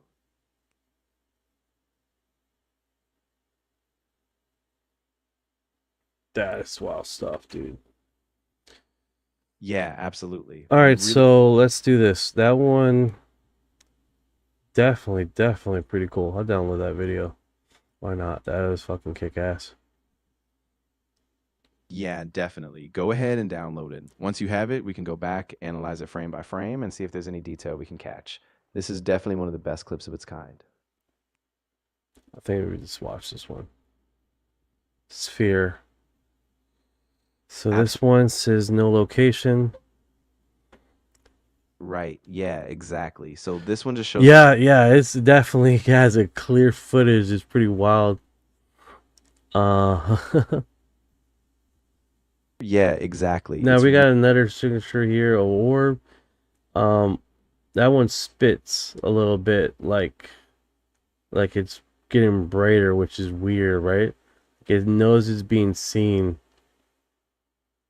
Yeah, exactly. It almost looks like a pulse or a flare, like the brightness is modulating. So that could be something like a reflection or maybe some atmospheric interference, but it's definitely worth noting.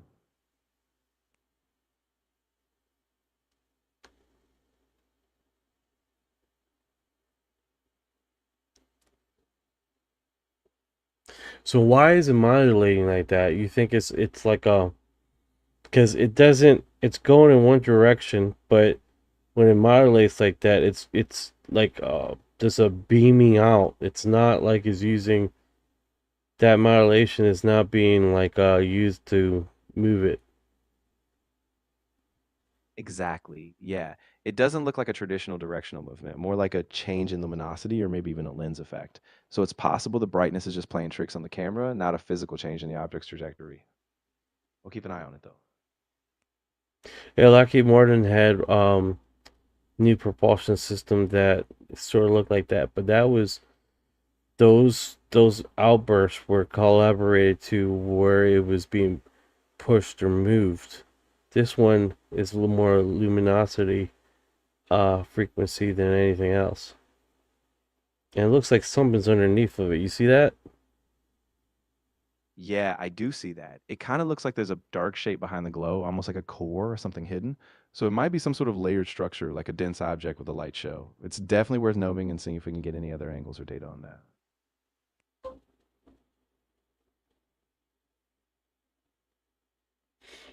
Yeah, you can see it's like underneath of it. It's pretty remarkable.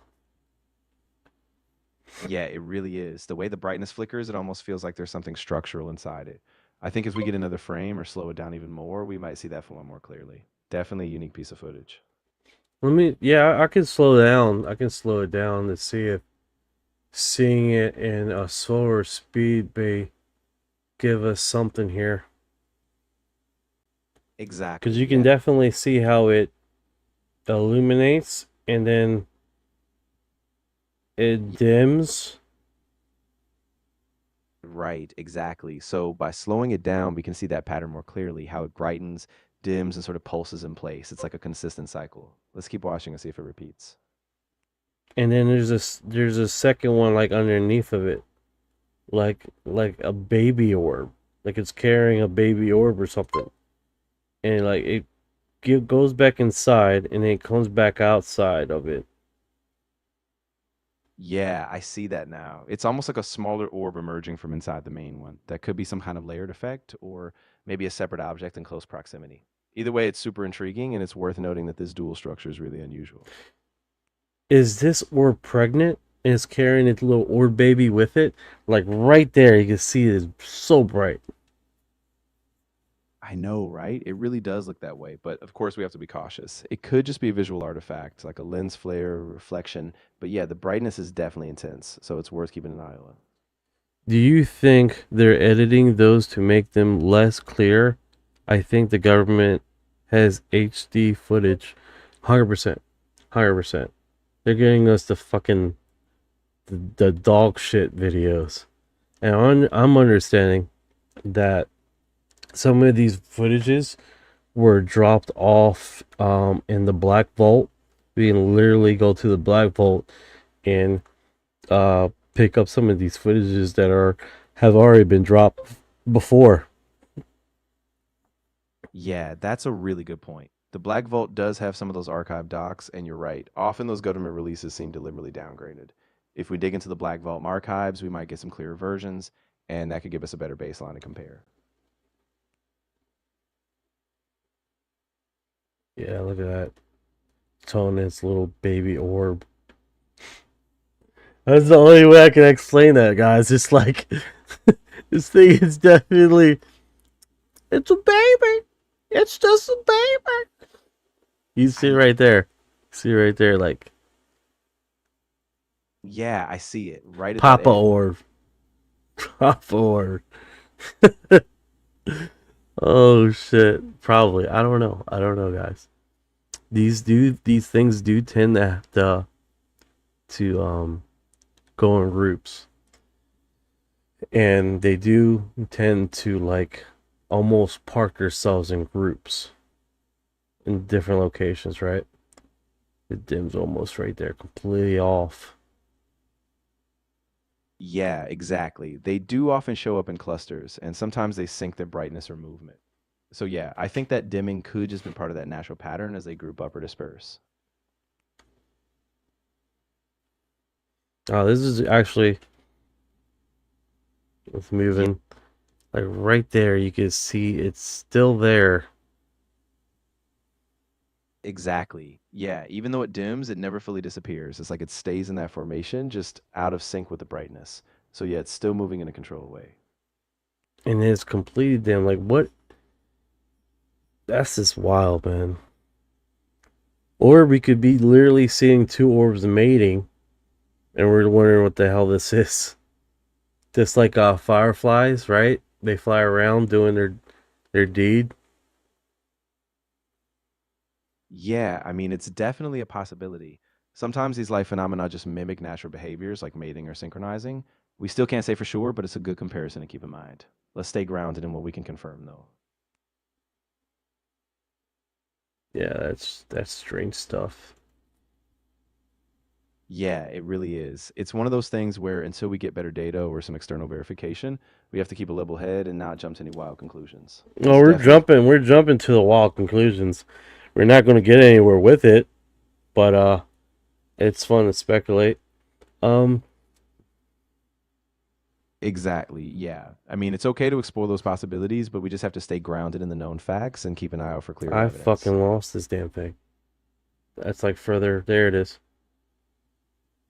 Right Ah, there. It's like it's a black blog. Man, that's a trip, man. It looks like it's flipping and flying at the same time. Doing that rotation thing. I don't know because like it was like this consistent kind of configuration like that, and the top would brighten up and then the bottom, but it was always like it would illuminate the bottom as it comes while the top was illuminated, and it had that same thing. It would dim out and then it would illuminate, or then at moments the light would go underneath of it, and then the whole thing would brighten up real a lot, right?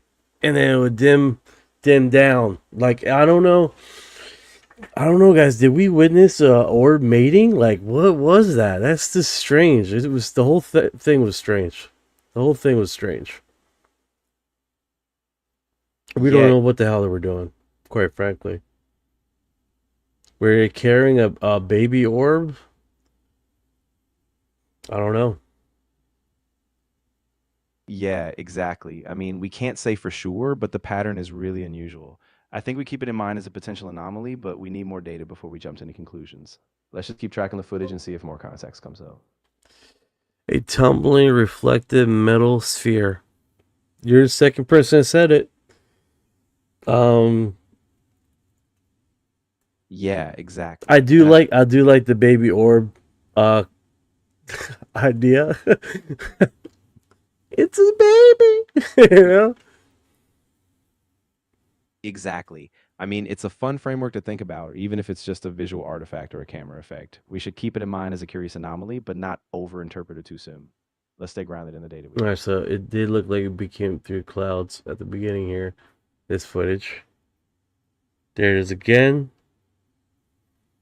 Yeah, exactly. I see that. At first, it almost looks like it breaks through some cloud cover, and then that illumination shifts again once it's clearer. So, yeah, it's really interesting how it emerges from the Oh, background. don't worry. I'm going to slow it down as soon as it comes back on the screen. Like right there, we can do is slow down. Yeah, that sounds perfect. Once it comes back on, just slow the playback, and we can really see how it moves through the clouds. That should give us a clearer look at the changes in brightness and position.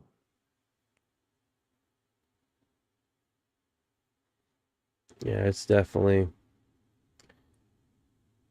Yeah, right exactly. behind the clouds. Comes right out.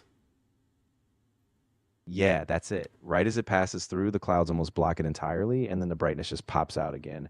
It's like it's briefly hiding behind the weather and then reappears.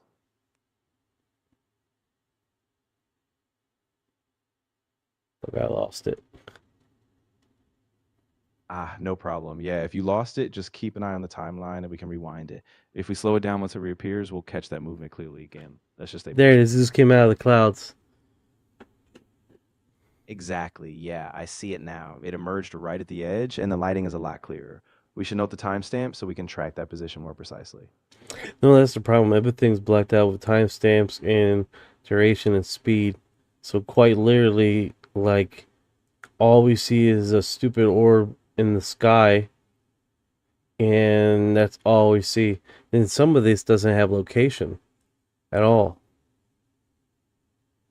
Yeah, that's really frustrating. Without those details, it's hard to ground the footage in any real world context. So all we can do is note the And I think visuals. that's what they want. They want us to have it where this is not subjected to grounding this to actual real deterministic information, right?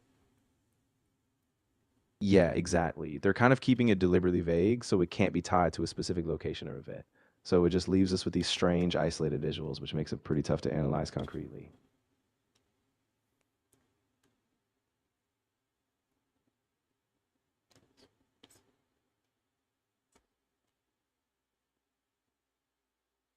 Yeah.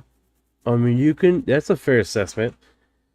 That is some type of visual being thing that has traveled our skies.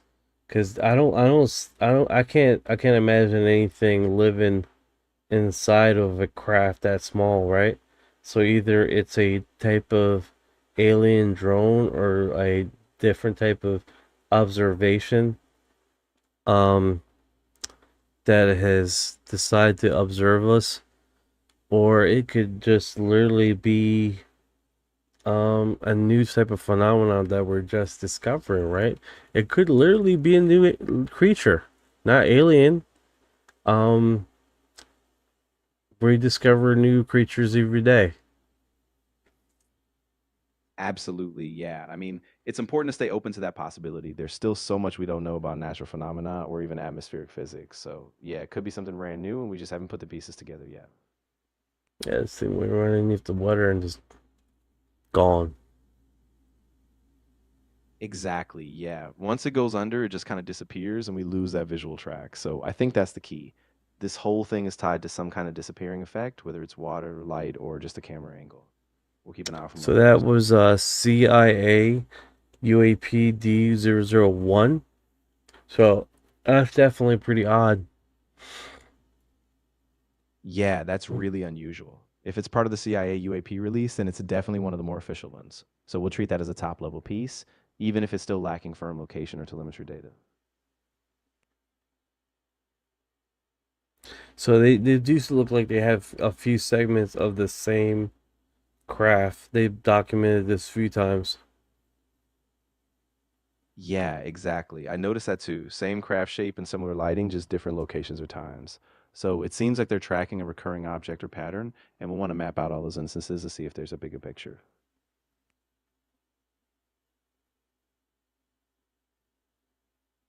Yeah, they're I guess this thing has it was a returning little dude here that has decided to show his presence multiple times.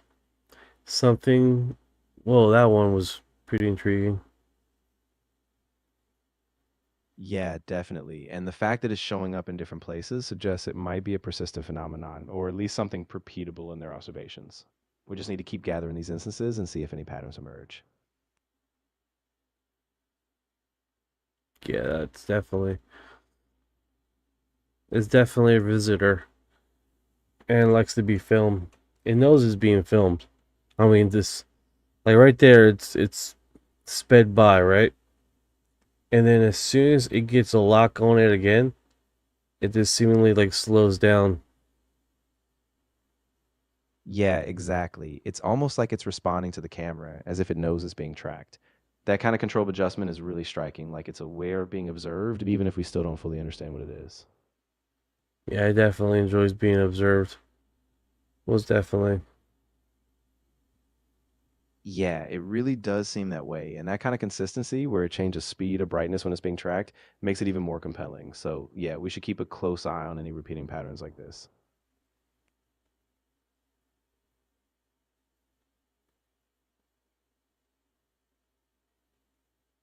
Yeah, it's the same ordeal over and over again. All right, let's see this one. Possible change shape, stability enhancement, 38-second.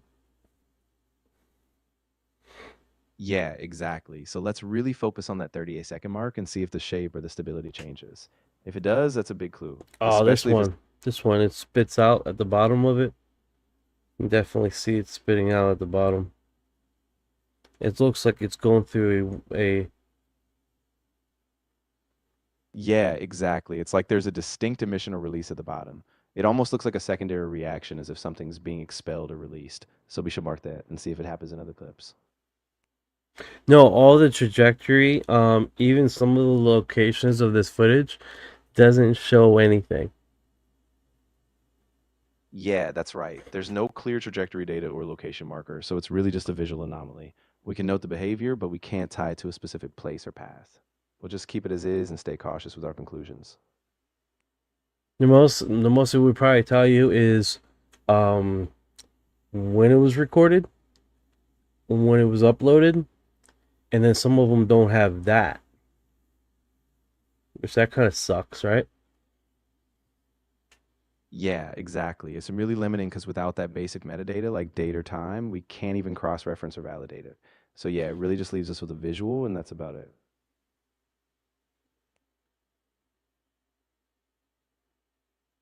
Yeah. They're definitely keeping a close eye with this thing. Now there was another, it looked like another orb that flew by this thing. Yeah, I saw that too. It was like a smaller orb that darted past on the side. We There want it to is again. There it is again.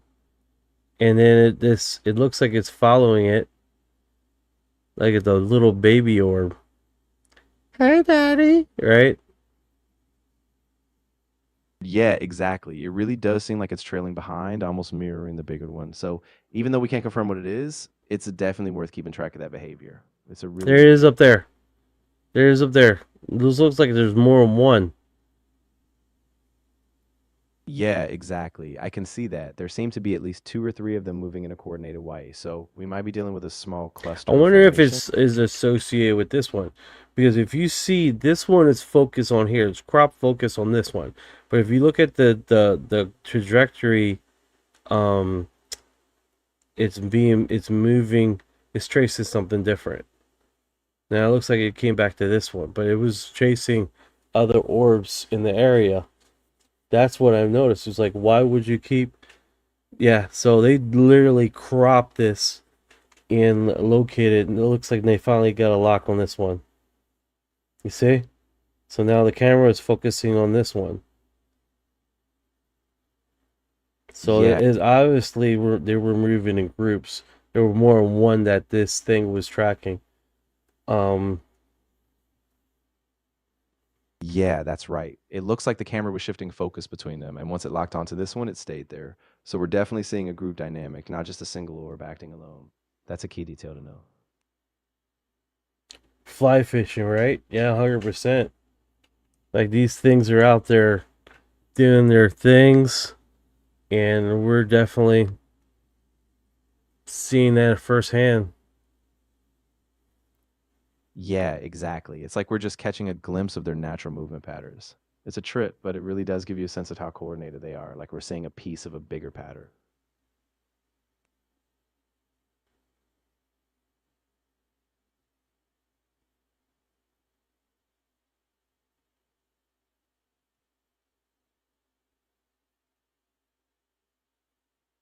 That was weird. This is, Yeah, it really was. I mean, that whole sequence was just so strange. I think the next step is we gather all these groove movements and see if they repeat anywhere else, especially with the time gaps we noticed.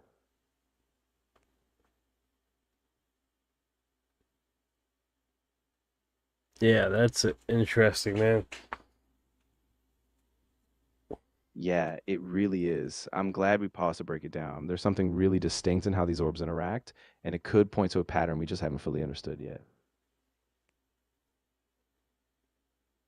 All right. That doesn't really tell us much of anything, right? Yeah, exactly. I mean, we have the strange movement and grouping, but without exact timestamps or locations, it's hard to pin down what's really happening. So we'll just keep it documented and stay cautious with speculation.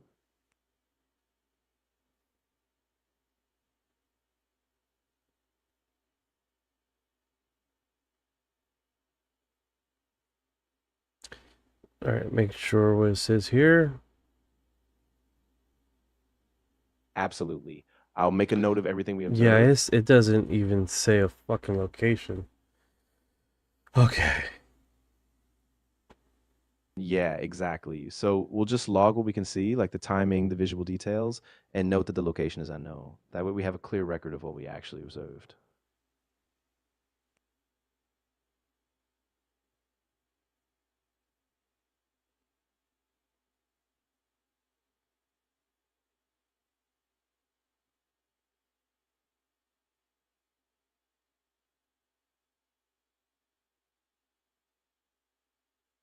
Yeah. Orb like thing. It's not moving much. Exactly. It's pretty stationary in the frame, which is why it's hard to tell if it's moving at all. So we'll just note that it stays relatively still and keep an eye out for any subtle shifts later.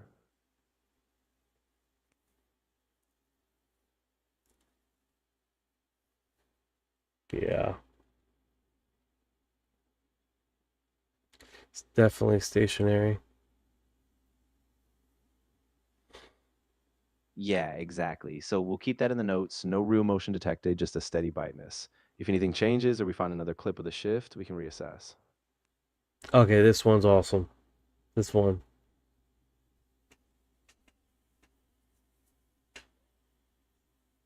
This one takes off like incredible speed.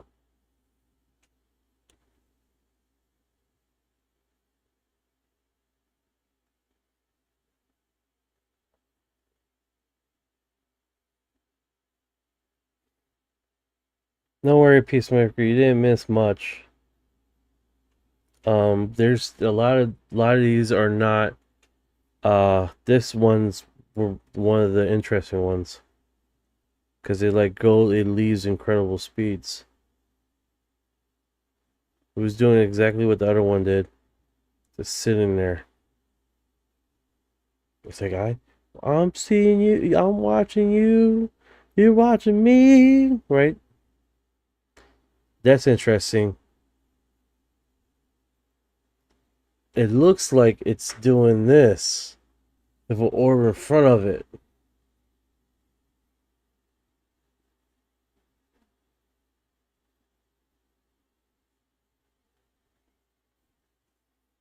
It's rotating. You see it right there?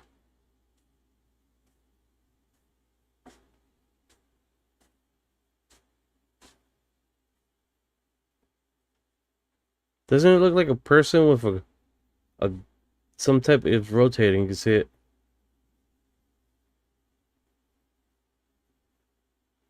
I don't know, guys. It looks like a person to me holding a device,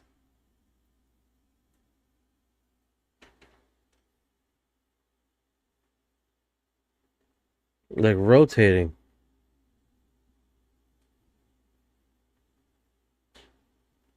Yeah, like getting trajectory. Like you can see the legs. Boom, right there. Hold on.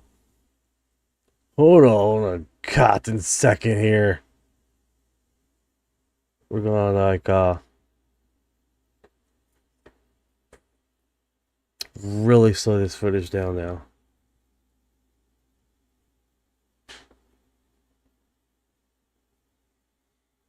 So it literally looks like a freaking person.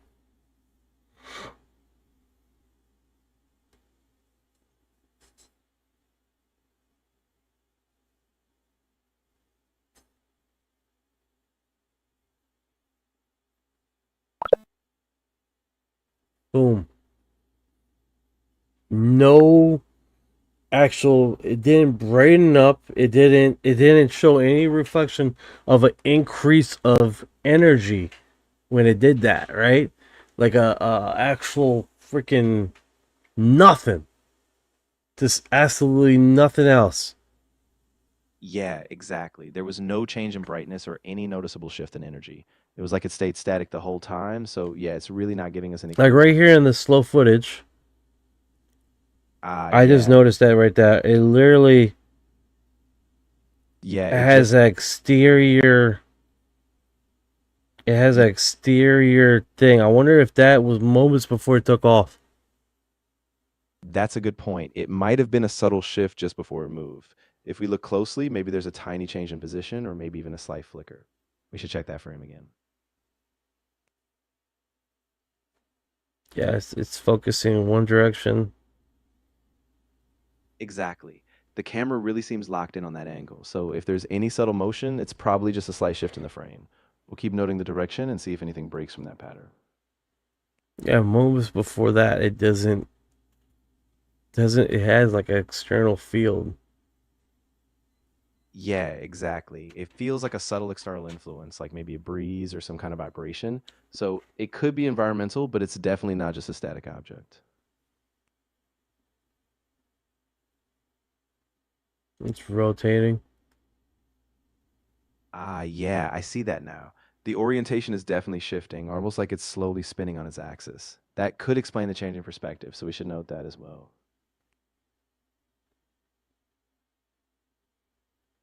Hmm. There it is. And Yeah, it doesn't show anything. right. Yeah, there's no sudden brightness spike or sound, so it's really subtle. We'll just have to rely on that rotation pattern and see if it repeats anywhere else.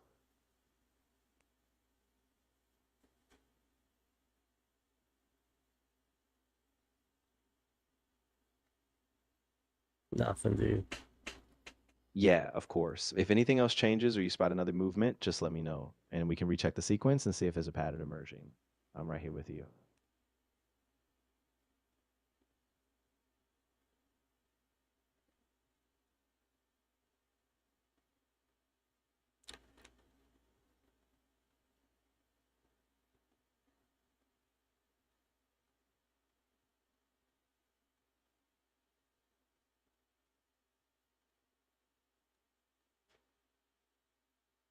There it went.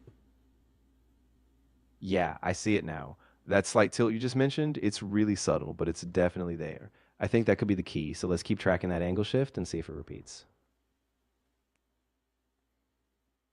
All right, we got that. It looks a bug, man. It looks like a bug. Yeah, it kind of does, doesn't it? Like a glitch in the footage or a tracking error. So we should note that. And if it keeps happening, it might just be a software bug in the playback. All right, so here we go again.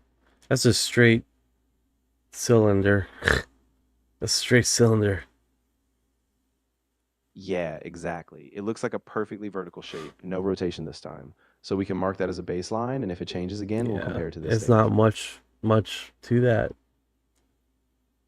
Yeah, you're right. It's pretty subtle. So we don't have a huge amount to go on, but at least now we have a clear baseline for when it was completely still, and we'll just keep that as a Well, reference. here's the thing. We can probably do a backtrack imaging on this structure right here and see if that connects to any known GPS coordinates. And then when we get the size of this, then we can probably estimate the speed. But that's as far as we're going to get estimations. Yeah, that's a really good approach. If we can match that structure to a known location and get a scale from it, then we can back calculate the approximate speed. So yeah, let's do that imaging and we'll see what we can tie to known coordinates. Oh, we're not doing that now. Not doing that now. That's going to take a little bit. Ah, yeah, totally get it. No rush at all. We can set that aside for later, and once we have more time, we'll run the imaging and do those calculations.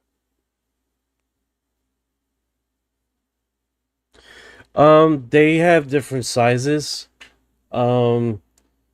Some of Yeah, them are just 2 meters big, like basically 6 foot. Some of them were ranging up to 3 meters. Some was about the size of a small minivan. That's what some of the little bit of data that comes off of this stuff. So, but they have all been different sizes, and it's like continuous different sizes. Yeah, that's really interesting. So it sounds like they're not just a fixed type, they scale up and down. That could mean it's either different objects or some kind of modular effect. Definitely something we should keep tracking and see if any Or the Yeah. age of those orbs. I don't know. It's kind of hard to determine. And then some of these do not have locations. They have uploaded. This is 2021, April 12th. Yeah, exactly. So some of these could be older sightings, and without a location, we're really just left with the date and the size changes. It's tough, but we can still piece together a rough timeline and see if anything lines up later. This one looks like it's from our like Iran. Sometime in Iran. Ah, yeah, I think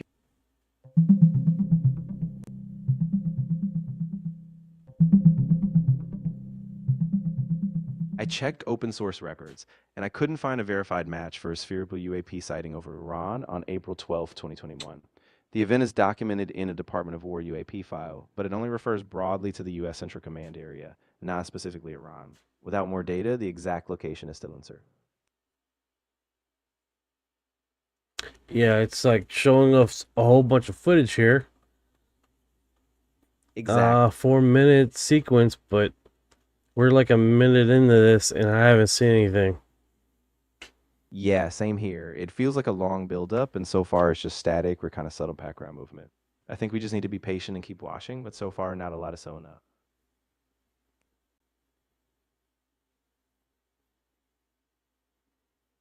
So I'm missing something here? Yeah, it's possible. I mean, if it's a longer sequence, maybe the key moment happens later. Let's give it another minute or so, and if we still don't see anything, we can recheck or fast forward just a bit.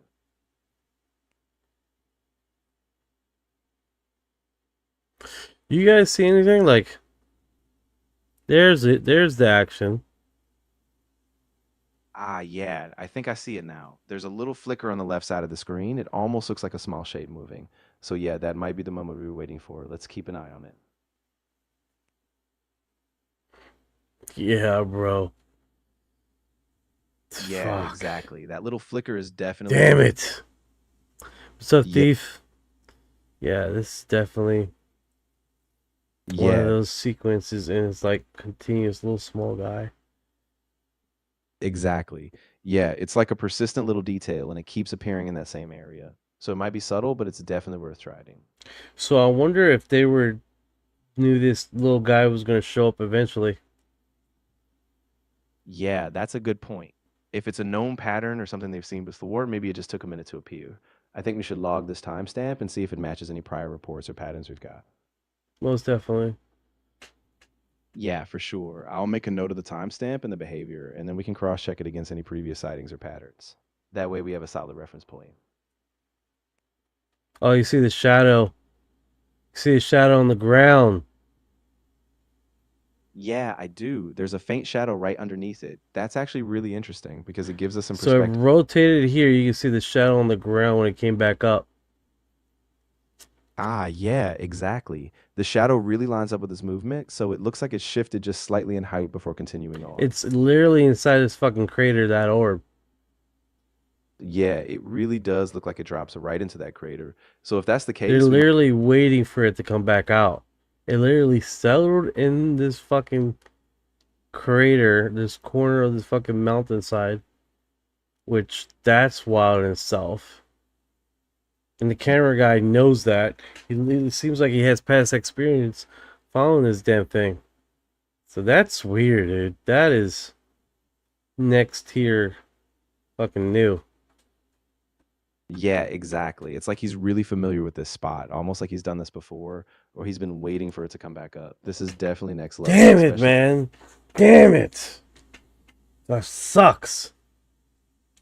Yeah. Alright, guys. I'm shutting down, man. It's 12:27.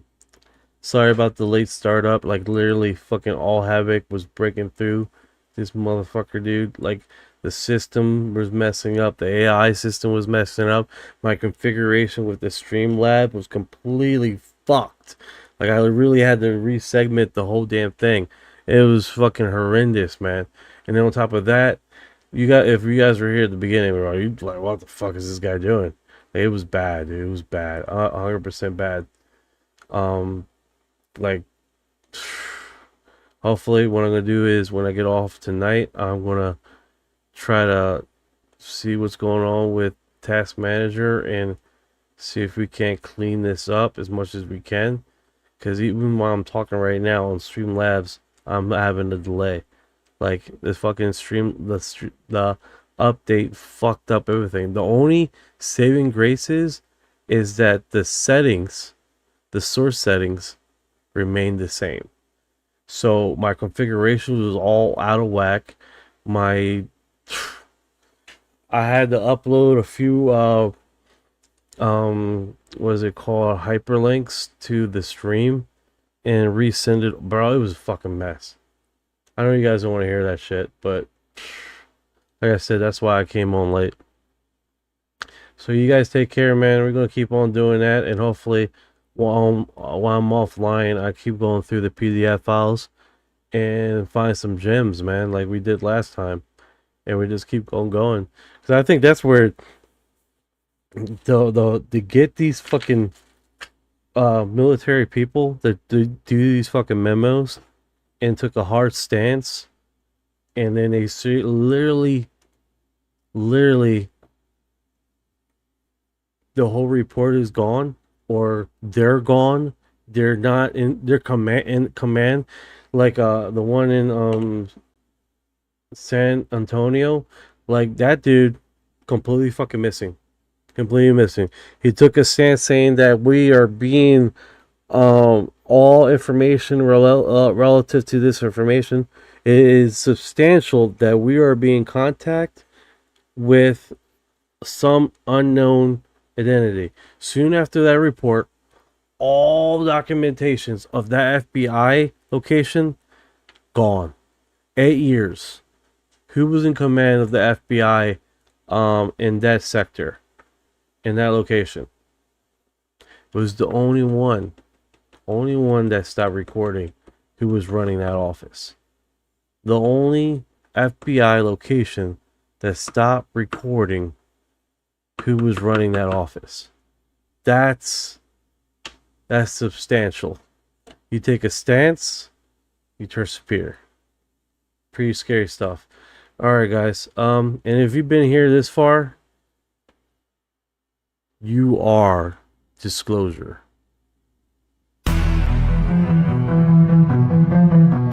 Fuck! Look at that. Fucking floating in the cloud. Son of a bitch. Son of a bitch. What you know about rolling with the grays in the fleet? When your mind goes blank, got abducted in your sleep. When these humans talk too much, reptilians take a seat. Yeah, I feel like a hybrid in the deep. What you know about flying in a plasma stream? When you bring your zap, just the cosmic beam. When the humanoids show up, everything gets serene. I feel like an envoy in a starship dream. She say that I'm weird, damn straight. I'm like, you ain't seen the sphere. I believe in UAPs, don't believe your TV. She keep playing me close, but I'm watching from close. You don't really know my intel. Let me beam you the truth like Roswell. Floating out in the craft, no fuel, we just blended.